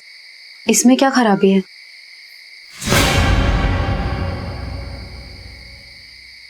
सपने देखना शुरू कर दीजिए। देखे तो थे सपने हमने, सारे झूठे निकले। सपनों पर से भरोसा उठ चुका है मेरा। अगर आप पढ़ी लिखी होती ना, तो किताब शिताब लिख रही होती। हमारी हीरोइन साहिबा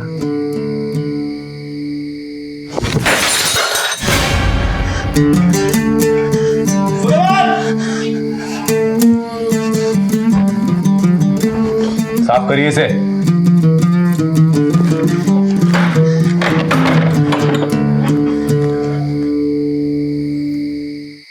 भाई आरडीएक्स भेज दिया है। अच्छा दे दो। आप यहाँ क्या कर रही है? अंदर जाइए।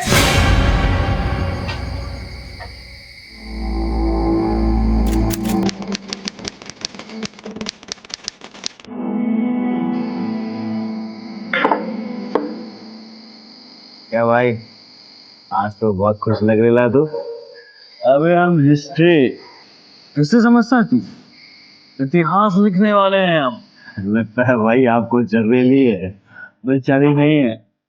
और जब तुम लोगों को पता चलेगी ना तो तुम्हारी उत्तर पर भाई तो करने के वाले धमाका इतना बड़ा कि सब हिल जाएंगे।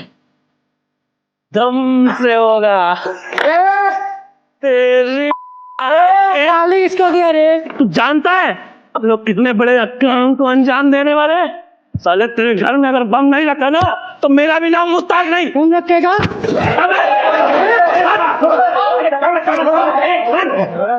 साले क्या रे, किधर धमाका करने वाला है? बहुत सारे जगह साहब, बड़े बड़े धमाके। कुछ नहीं साहब, ठीक टोन नहीं। अरे साहब बहुत बड़े बड़े धमाके करेंगे। अपन आरडीएक्स भी लाए। आरडीएक्स लाया है? हाँ सच कह रहा हूँ साहब।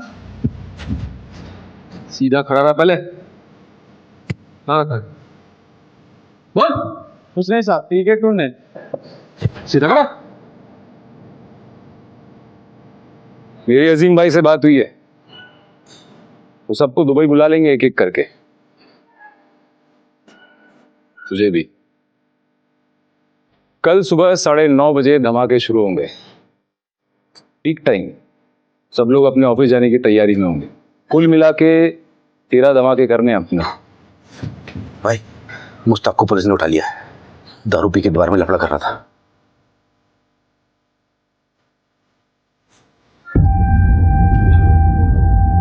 कोई यकीन नहीं करेगा उसकी बातों पे।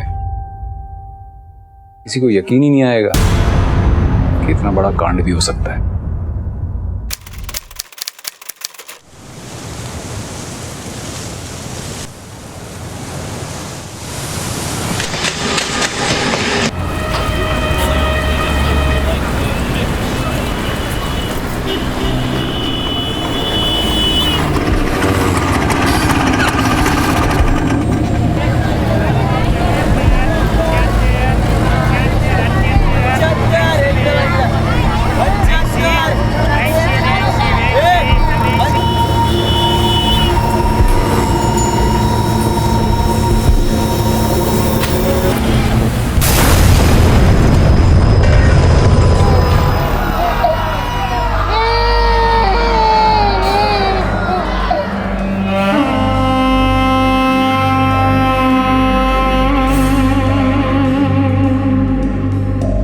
छुपकर हमला करने वाले बहादुर नहीं कायर होते हैं। मासूमों पर वार करने वाले क्रिमिनल्स को कानून के रखवालों का दर्जा नहीं दिया जा सकता है और ना ही उनके साथ कोई हमदर्दी दिखाई जा सकती है। ऐसे लोगों को जेल की सलाखों के पीछे फेंक देना चाहिए और उन्हें इतनी कड़ी सजा देनी चाहिए कि क्रिमिनल्स की रूह तक कांप जाए। आतंकवाद का किसी धर्म, देशभक्ति, जात पात या ऊंच नीच से कोई संबंध नहीं। उनका संबंध होता है सिर्फ पैसों से और उनका मकसद होता है डर फैलाना, और वो अपने इस मकसद में कामयाब हो गए थे। पूरा देश, खासकर मुंबई शहर, सख्ते में, मातम में था। मगर देखते ही देखते मुंबई फिर से अपने पैरों पर, अपने विश्वास पर खड़ी हो गई और मुंबई पुलिस ने उन क्रिमिनल्स को ढूंढकर उन्हें बेनकाब करके धर दबोचने की कार्रवाई शुरू कर दी। शुरुआत में मुंबई के 11 पुलिस स्टेशन इस केस को हैंडल कर रहे थे, लेकिन जल्द ही मुंबई की क्राइम ब्रांच की एक स्पेशल टास्क फोर्स का गठन किया गया इसे हैंडल करने के लिए। बहुत बुरा हुआ सर, बहुत बुरा हुआ। हमको अच्छे से याद है सर, उस दिन हम मुंबई में थे, अपने घर पे सो रहे थे। हमारी बीवी की सहेली ने आके बताया कि ये सब हो गया। बहुत खराब लगा, बिल्कुल नहीं होना चाहिए था ऐसा। पर साहब, आपके पास जो इन्फॉर्मेशन है वो गलत है। इन धमाकों में हमारा कोई हाथ नहीं था सर। हमको बिल्कुल नहीं पता था कि ऐसा सब होने वाला है। तू अनजान नहीं था, इंतजार में था धमाकों की आवाज सुनने की, चीख पुकार सुनने की, इस शहर को मजबूर होता देखने की। तुझे दूसरों को दर्द में देखकर बहुत मजा आता है ना, बट यू कांट फूल अस। हमारी तहकीकात चट्टान की तरह मजबूत है। तेरे साथ साथ 189 लोगों के खिलाफ सबूत है हमारे पास, और उन 44 लोगों के खिलाफ भी जो गीदड़ की तरह शहर छोड़कर भाग गए थे।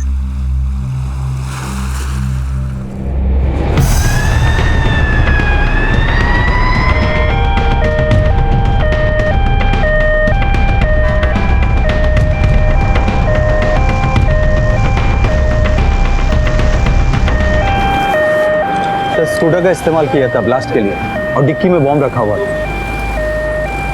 एक स्कूटर से इतना बड़ा ब्लास्ट? RDX sir.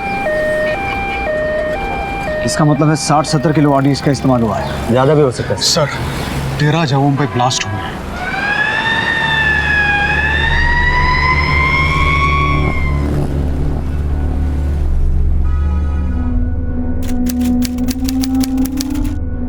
अरे सरला, ये स्कूटर किसका है? तुम्हारे यहाँ कोई आया है क्या? नहीं मालूम नहीं। अरे आपके यहाँ कोई आया है क्या? आपको पता है स्कूटर किसका है? अरे स्कूटर कौन यहाँ पार्क करके चला गया?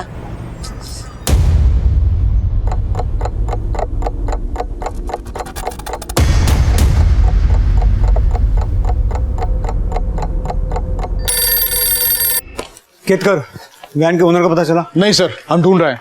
सर, कंदील मार्ग पर एक लावारिस वैन मिला है। बॉम्ब स्क्वाड को इन्फॉर्म करो, पेट्रोलिंग गाड़ी को वहां पहुंचने को बोलो। गाड़ी कार। हेलो, वैन के पास कोई भी नहीं जाएगा।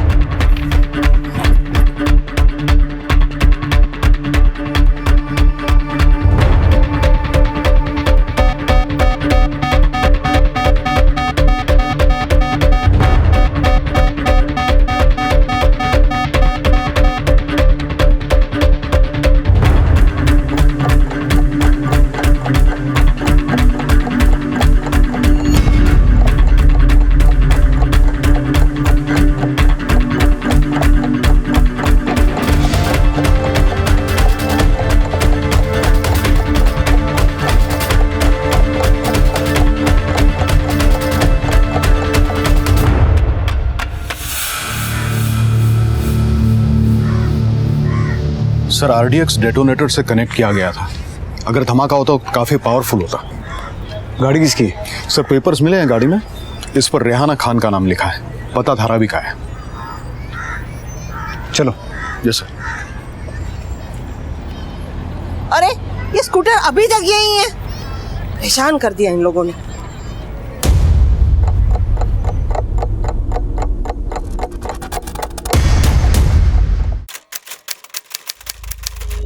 ये जो रेहाना खान का घर है, ये कहाँ गए? ये लोग तो कल रात गांव चले गए। क्यों, क्या हुआ सर? इनके गांव का पता है आपके पास? सब पता तो नहीं मालूम, क्योंकि उनका गांव तो बाहर है ना, मतलब देश के बाहर, तो हमें पता नहीं मालूम। सर, ये टाइगर का घर है जो चांदी की तस्करी करता है।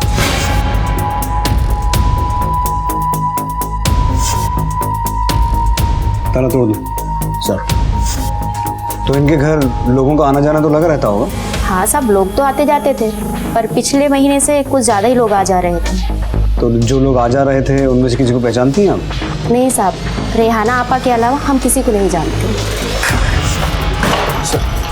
एक एक कोना चेक करो। ये सर।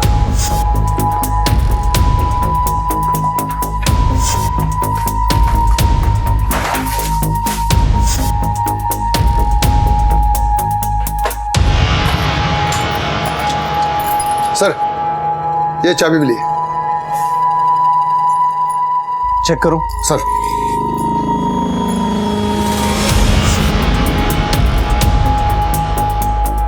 सर, अंदर के कचरे में कुछ फटे हुए पासपोर्ट मिले हैं। सर, इस डायरी में। केतकर। Yes sir. इसमें मौजूद सभी नंबर पे फोन कर। Yes sir.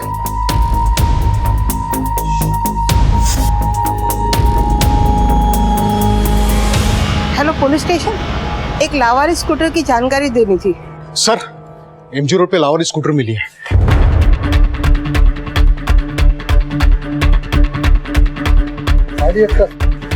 Ketkar. Yes sir. RTO से पता करो ये स्कूटर किसके नाम पर रजिस्टर्ड है। Yes sir. मैडम, फोन आपने किया था? जी। शुक्रिया। Ketkar, sound and alert. शहर में कोई भी गाड़ी या स्कूटर या कोई भी ऐसा लावारिस सामान दिखे तो पुलिस को इन्फॉर्म करें। कंट्रोल रूम से कहो कि हर एक कॉल को सीरियसली लें, वेरीफाई करें। We can't take any chances. हो सकता है शहर में और इस तरह की गाड़ियां सामान बिखरा पड़ा हो। Yes sir. इस टाइगर का पूरा कच्चा चिट्ठा निकालो। उसका देश छोड़ के भागना, जिसके बारे में उसकी फैमिली ने किसको बताया नहीं, और उसके घर इतने सारे लोगों का आना जाना, ये सब इस तरफ इशारा करता है कि इन बॉम्ब ब्लास्ट में उसका बहुत बड़ा हाथ है। सर टाइगर का एक अकाउंटेंट है जिसका फोन नंबर हमें फोन बुक में मिला है। पता चला है वो टाइगर का खास आदमी है एंड आई एम श्योर उसे टाइगर के बारे में काफी कुछ पता होगा। उठा लो उसे। Yes sir.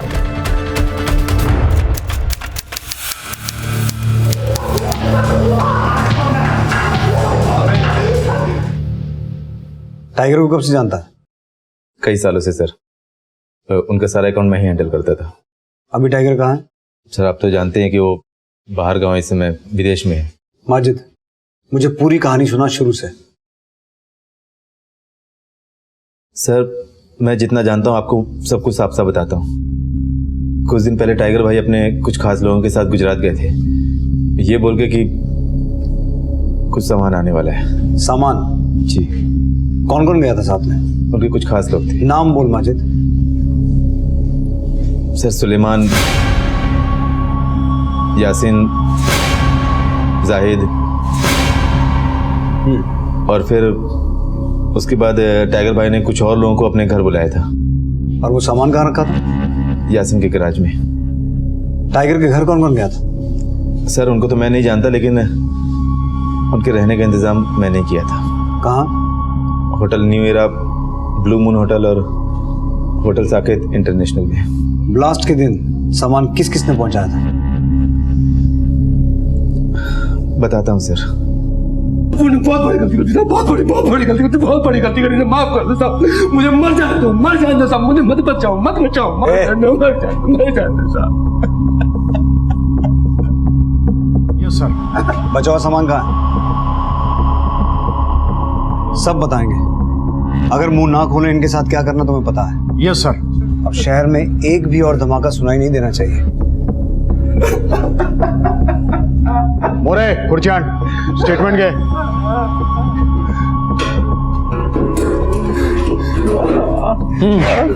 बोला ले स्टेटमेंट ले आया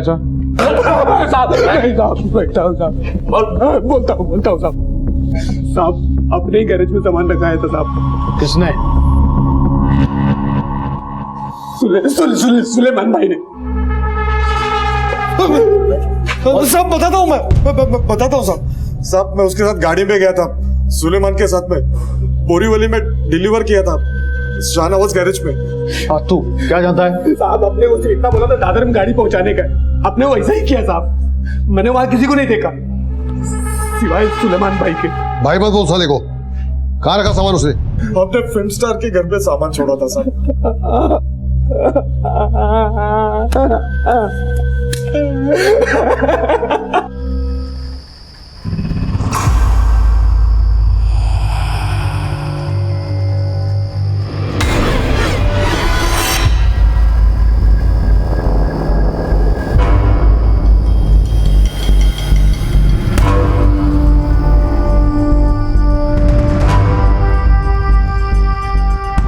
सर मुझे नहीं पता कि यह सामान यहाँ किस वजह से लाया गया था। मुझे सिर्फ शिकार करने का शौक है, बस इसी वजह से लिया था। और वो बहुत कुछ एक्स्ट्रा सामान भी लाए थे, पर मैंने वो लौटा दिया। हथियार पहुंचाए किसने थे? जाहिद भाई, यासीन और एक सुलेमान भी था साथ में। सर मुझे सिर्फ गन्स रखने का शौक है, मुझे नहीं पता था कि ये लोग क्या करने वाले हैं। अरे साहब अपन क्या किया साहब? चल बात मत कर। साहब अपन कुछ नहीं किया साहब। 112 लोग गिरफ्तार हो चुके हैं इस केस में और सबने अपना जुर्म कबूल किया है। अब तू झूठ बोलेगा, मेरा टाइम वेस्ट करेगा, मेरा दिमाग खराब होगा। बोल क्या करेगा? सच बोलेगा या? साहब बता रहा हूँ साहब बता रहा हूँ साहब। समी गुजरात चला गया और सुलेमान विदेश चला गया साहब।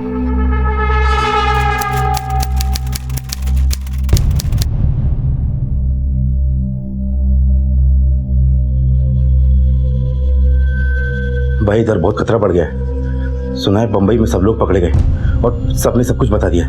किसी के कुछ बताने से कोई फर्क नहीं पड़ता। हमें जो करना था हमने कर दिया। भाई लेकिन अपन कब तक यहाँ रुकेगा? कोई इंतजाम करो ना। वो कल के आए छोकरे सुलेमान को भी आप अपने साथ लेके चले गए। उसको मैं नहीं ले गया, वो अपना नकली पासपोर्ट बना के खुद आया है। भाई अपन को बताओ ना, ये पासपोर्ट किधर बनेगा? अभी नहीं बनेगा, तू टेंशन मत ले। मैं तेरे को यहाँ बुलाने का कोई दूसरा जरिया देखता हूँ। तेरे राजस्थान में कौन आने वाला है तेरे को पकड़ने? हाँ भाई वो तो है, लेकिन अपुन का पैसा भी खत्म हो गया। करता हूँ इंतजाम मैं, अभी रख।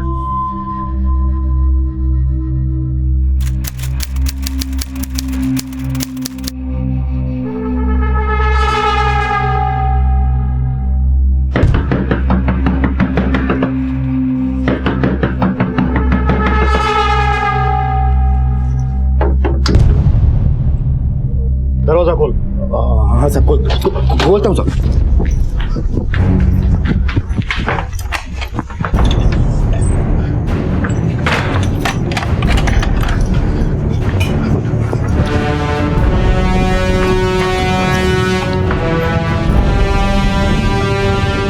कूदोगे?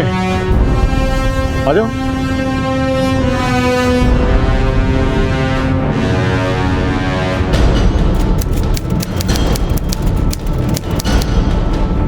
साहब अपुन ने कुछ नहीं किया साहब, अप्पू को कुछ नहीं पता।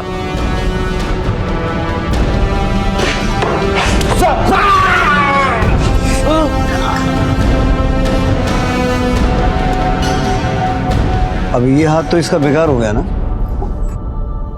अब बोलेगा या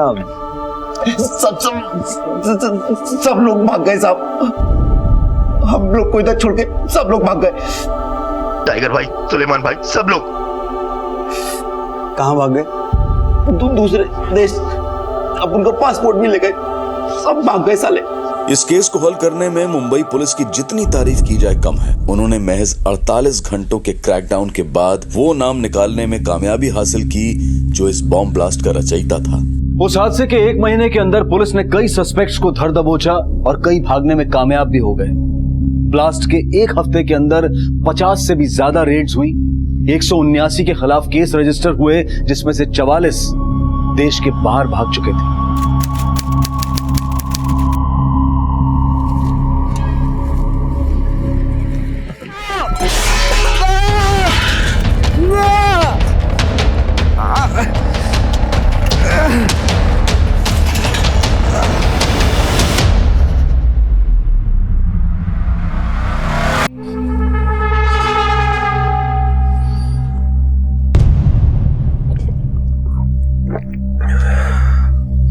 शुक्रिया।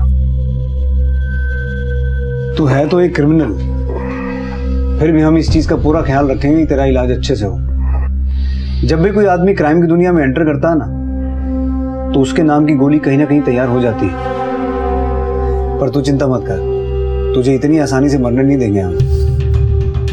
तुझे अपने किए अपराधों का हिसाब भी तो चुकाना है।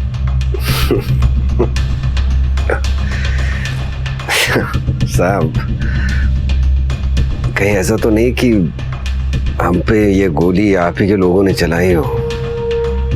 क्योंकि कोर्ट में तो आप हमारे खिलाफ कुछ साबित नहीं कर सकते। सुलेमान, होने को तो कुछ भी हो सकता है। हो सकता है तूने ये अटैक खुद ही करवाया हो, ताकि तेरे लॉयर्स बेल्जियन कोर्ट में ये साबित कर सके कि तू हिंदुस्तान में सेफ नहीं है। वैसे यहाँ के डॉक्टर्स तुझे 2 दिन के बाद डिस्चार्ज दे देंगे और अगले सोमवार से तेरी कोर्ट में पेशी शुरू हो जाएगी। सुलेमान जैसे क्रिमिनल्स या अंडरवर्ल्ड डॉन हमारे देश के, हमारे समाज के हालात का आईना है। ये ऑर्गेनाइज क्राइम के बादशाह थे, लोगों में दहशत पैदा करते थे। ये लोगों की जिंदगी के लिए कीमत वसूलते थे और जो अपनी जिंदगी के लिए कीमत ना दे पाए उसके खिलाफ सुपारी दे दी जाती थी, यानी कि कॉन्ट्रैक्ट के लिए। रियल एस्टेट के डिस्प्यूटेड केसेस जिनका निपटारा कोर्ट में होते होते सालों लग जाते थे, उन केसेस का निपटारा ये अंडरवर्ल्ड वाले रातों रात करने लगे। यहाँ इंसाफ नहीं होता था, बल्कि प्रोटेक्शन मनी के रूप में जो ज्यादा पैसे देता था उसकी जीत होती थी। अंडरवर्ल्ड रियल एस्टेट वालों से, बिजनेसमैन से, ड्रग स्मगलर से, बार ओनर से और ऐसे तमाम लोगों से जो थोड़ा सा भी गैर कानूनी काम करते थे वसूली किया करते थे। और प्रोटेक्शन मनी के नाम पर आए हुए इस पैसे से इनके माल असाब और हथियारों की गिनती बढ़ती जा रही थी और अपने आप में बनती इस इंडस्ट्री में बहाली होती थी इस समाज के बेरोजगार, निराश और दिशाहीन युवकों की।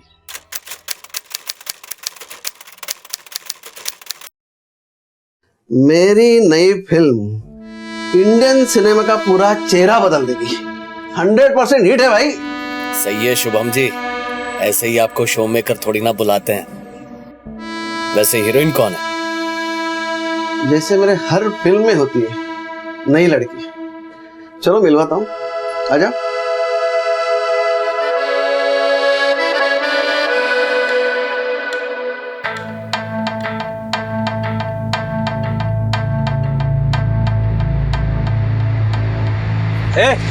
भाई का फोन क्यों उठा रहा है तू? ज्यादा शाना समझ रहे अपने आपको? क्या बदतमीजी है ये? तो चुप बैठ, देख अभी भाई का फोन आएगा, उठा लेने का। समझ गया या समझाऊं?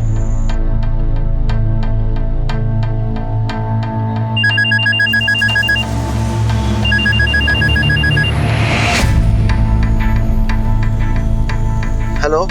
ट्रेलर तो दिख ही गया होगा। कल हमारे आदमी आएंगे आपके ऑफिस में 2 खोखे लेने, और नहीं दिए तो बाकी की फिल्म भी वही बन जाएगी। 2 करोड़ छोड़ो, मैं 2 रुपए की भीख भी नहीं दूंगा। डायलॉग अच्छा था। अगले सोमवार का अखबार पढ़ लीजिएगा, आपको सब समझ में आ जाएगा।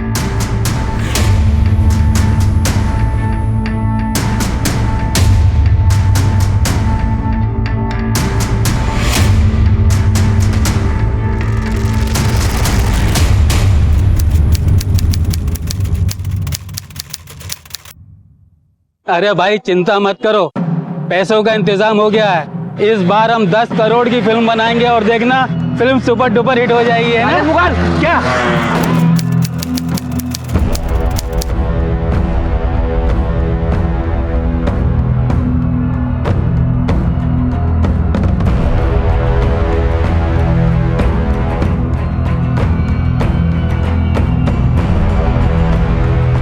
शुभम राय, अभी तेरा पिक्चर बंद, अपन का शूटिंग स्टार्ट।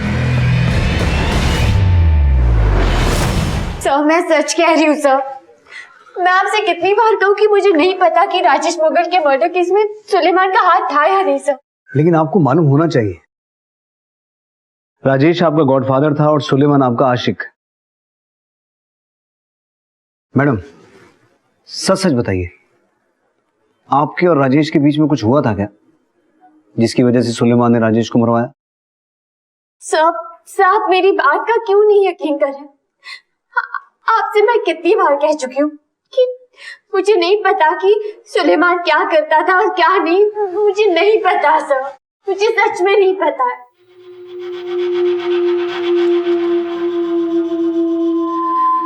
एक चाय और पिला।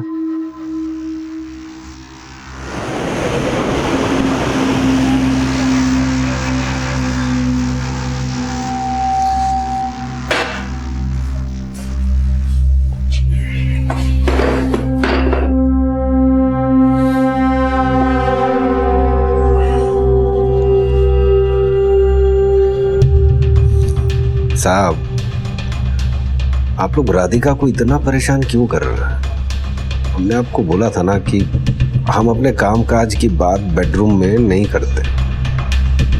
आप क्या अपने कामकाज की बात अपने पत्नी को बताते हो? मतलब तू मानता है कि राजेश मुगल का मर्डर तूने करवाया? किसी बात को किसी बात से जोड़ना आप अच्छी तरह से जानते हो। मुझे ऐसा लगता है कि तूने राजेश मुगल को इसलिए मरवाया क्योंकि उसकी नजदीकी राधिका से कुछ बढ़ रही थी, या फिर शायद इसलिए क्योंकि उसने तेरी ऑपोजिट पार्टी से फाइनेंस लिया था, तुझसे नहीं। ऐसे ही था क्या? या फिर हम आपको ये बात बताएं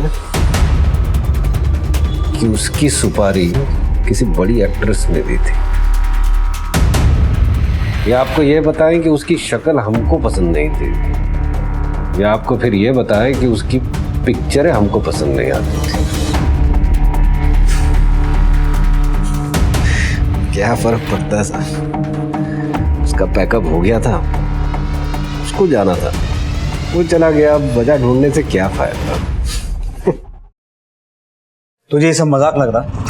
राजेश का खून, शुभम पे हमला, राजेंद्र कुमार का मर्डर, पूरी फिल्म इंडस्ट्री दहशत में आ गई थी। प्रोड्यूसर्स तुम्हारे डर से तुम्हें प्रोटेक्शन मनी देने लगे थे और वही पैसा तुम फिल्मों के थ्रू ब्लैक से व्हाइट बना रहे थे। हमारी तहकीकात के हिसाब से तेरे पास करोड़ों की संपत्ति है Suleman, and that is blood money, लोगों का खून बहा के बनाया हुआ पैसा। आराम से साहब, आराम से। इतना गुस्सा करोगे तो आपका बीपी बढ़ जाएगा, और खुदा ना खास्ता आपको कुछ हो गया तो आपके डिपार्टमेंट वाले उसका इल्जाम भी हम पर थोप देंगे। 1995 से लेकर 1997 तक का समय ऐसा था जब अंडरवर्ल्ड का खौफ अपनी चरम सीमा पर था। अंडरवर्ल्ड के कुख्यात डॉन दूसरे देशों में बैठकर रिमोट कंट्रोल से मुंबई में जिंदगी और मौत का फैसला सुना रहे थे। प्रोटेक्शन मनी के नाम पर करोड़ों रुपए एक्सटॉर्ट हो रहे थे, और जो मना करता था उसे उनके शार्प शूटर्स या तो जान से मार देते थे या फिर डराने के लिए जानलेवा हमला करते थे। धीरे धीरे मुंबई पुलिस पर से लोगों का विश्वास उठने लगा। ऐसे में मुंबई पुलिस ने कमर कस ली कि वो इस दहशत को जड़ से मिटा देंगे। अंडरवर्ल्ड पर दो तरफा हमला किया गया। एक तरफ इंडियन गवर्नमेंट ने विदेशी गवर्नमेंट्स के साथ एक्स्ट्राडिशन ट्रीटी साइन करने की मुहिम चलाई, और दूसरी तरफ पुलिस ने कई टीम्स बनाई। जिन शूटर्स ने सरेंडर नहीं किया उनका एनकाउंटर करना पड़ा। अंडरवर्ल्ड की दुनिया के खिलाफ किसी भी पुलिस फोर्स की ये सबसे बड़ी कार्रवाई थी। काफी समय के बाद मुंबई पुलिस ने चैन की सांस ली। खून खराबा रुक गया, एक्सटॉर्शन कॉल्स आने बंद हो गए। ऐसा लगने लगा कि अंडरवर्ल्ड का खौफ अब खत्म हो चुका है। मगर तब सुलेमान ने एक नया तरीका निकाला अंडरवर्ल्ड को जिंदा रखने का और अपना खौफ और दबदबा बरकरार रखने का।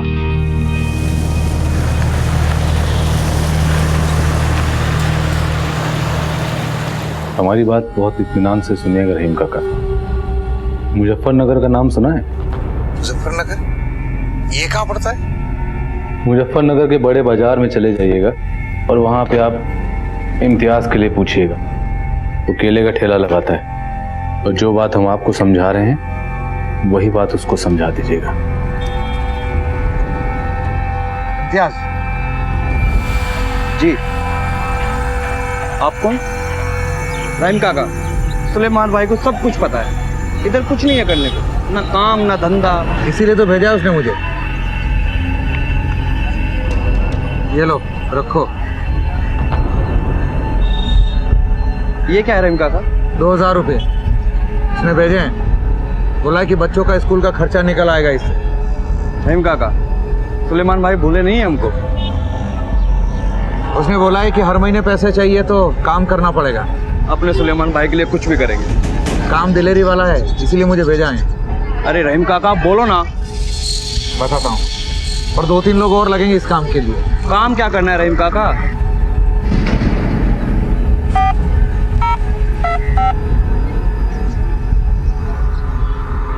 सुलेमान भाई, लो इम्तियाज से बात करो। बात करो, लगाओ कान पे लगाओ। कैसे हो भाई? रहीम काका, आवाज एकदम साफ सुनाई दे रही है। पैसे भेजे थे आपने? मुंबई घूमोगे? जी भाई। रहीम आपका सब इंतजाम कर देंगे। वहां जाके आपको ऐसा ही फोन मिलेगा जिस पर हम बात करेंगे। किसका गेम बजाना बताएंगे। गेम बजाना मतलब? मुंबई के बताए हुए पते पे चले जाना और अम्मा के लिए पूछना। ना अपना नाम बताइएगा ना उसका पूछिएगा। कोई सवाल जवाब नहीं।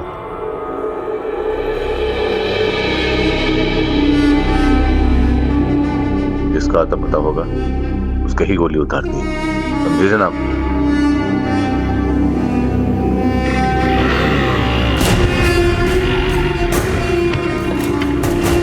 बंदूक अम्मा जी के पास देते ना रखने के लिए। वो पैसे देंगी और बिना वक्त जाहिर किए हुए मुंबई की जो पहली ट्रेन होगी ना, पहली ट्रेन पकड़कर मुंबई से बाहर चले जाइएगा।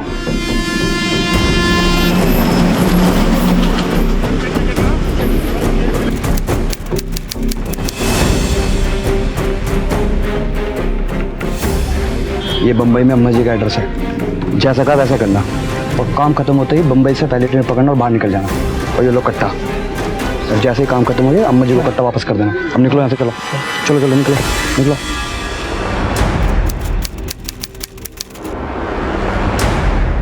पिक्चर तो सुपरहिट है सर। मुझे भी कॉल आया था पंजाब के डिस्ट्रीब्यूटर का। हिट है हिट। ये देखिए सर, रिपोर्ट देखिए। हाँ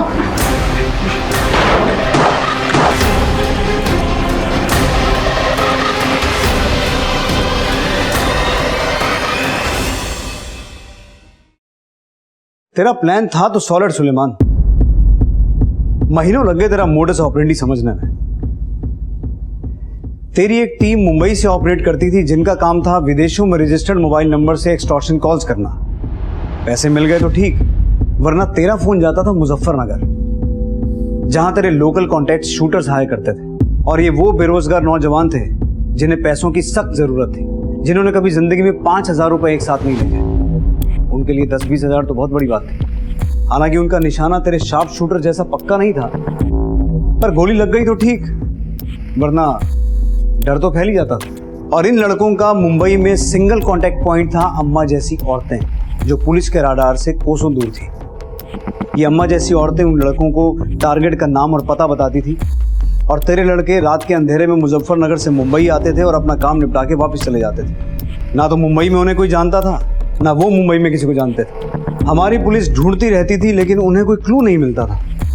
मिलता भी कैसे? और ये एक्सटॉर्शन का सारा धंधा तू विदेश में बैठ के चला रहा था। कमाल है यार, तू कैसे किया तूने ये सब? साहब, आप कहानी बहुत अच्छी बनाते हैं।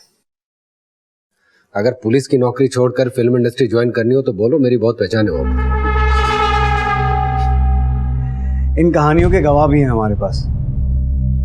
तेरा ऑपरेशन तोड़ने में थोड़ा वक्त लगा, लेकिन फाइनली हमने तोड़ा जरूर। आखिरकार पुलिस ने अपनी इन्वेस्टिगेशन में यह तो पता कर लिया कि ये सारे हमले सुलेमान करवा रहा था। दिन रात की तहकीकात के बाद आखिरकार पुलिस ने इस ब्लास्ट से जुड़े सभी एंटी सोशल एलिमेंट्स का पर्दाफाश कर दिया। सुलेमान जैसे क्रिमिनल्स या अंडरवर्ल्ड डॉन हमारे देश के हालात का दर्पण है। हमारे पास इस बात के सारे सबूत हैं, जिससे ये साबित होता है कि तू बॉम्ब ब्लास्ट की प्लानिंग में, हथियार पहुंचाने और छुपाने में, और इस काम के लिए लोगों को इकट्ठा करने में डायरेक्टली इन्वॉल्व था। लोगों को इकट्ठा करने में? अरे साहब, यकीन मानिए इस बॉम्ब ब्लास्ट में हमारा कोई हाथ नहीं है। हमको तो ये भी नहीं पता था कि वो सामान किस काम के लिए इस्तेमाल होने वाला है। हम उस कमरे में भी नहीं थे जहां पर वो प्लानिंग की गई। साहब, हम बेकसूर हैं, हमारी बात मानिए। तो तुझे क्या लगता है इतना सारा असला, बारूद, बंदूकें, ग्रेनेड्स गिल्ली डंडा खेलने के लिए मंगवाए गए थे? मानता हूं सुलेमान कि हमारा सिस्टम कभी कभी थोड़ा स्लो चलता है, पुलिस को केस बनाने में थोड़ा टाइम लगता है, लेकिन उसका एक रीजन है कि किसी बेगुनाह को सजा ना मिले। और तू बेगुनाह नहीं है। इसे कोर्ट ले जाने की तैयारी करो।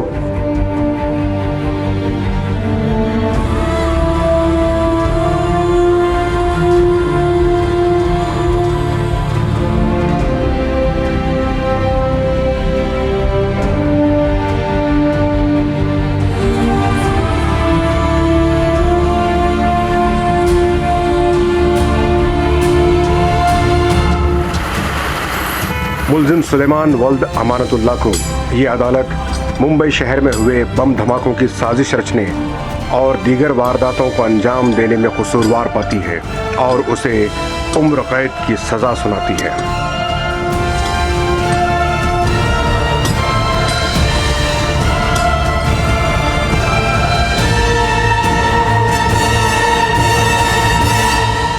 सुलेमान को murder, attempt to murder, extortion और आर्म्स हैंडलिंग के केस में सजा सुनाई जा चुकी है। 2017 में उस पर मुंबई बॉम्ब ब्लास्ट की कॉन्स्पिरेसी के अंतर्गत भी चार्जेस लगाए गए, जिसके खिलाफ उसके वकीलों ने इंडियन और बेल्जियम गवर्नमेंट से अपील की है। लेकिन ये एपिसोड सुलेमान या उसके जैसे दूसरे क्रिमिनल्स के बारे में नहीं है। ये एपिसोड इस देश के, इस समाज के नागरिक से सवाल का है। कहीं इन क्रिमिनल्स को बनाने में और इन्हें बढ़ावा देने में हमारा हाथ तो नहीं है?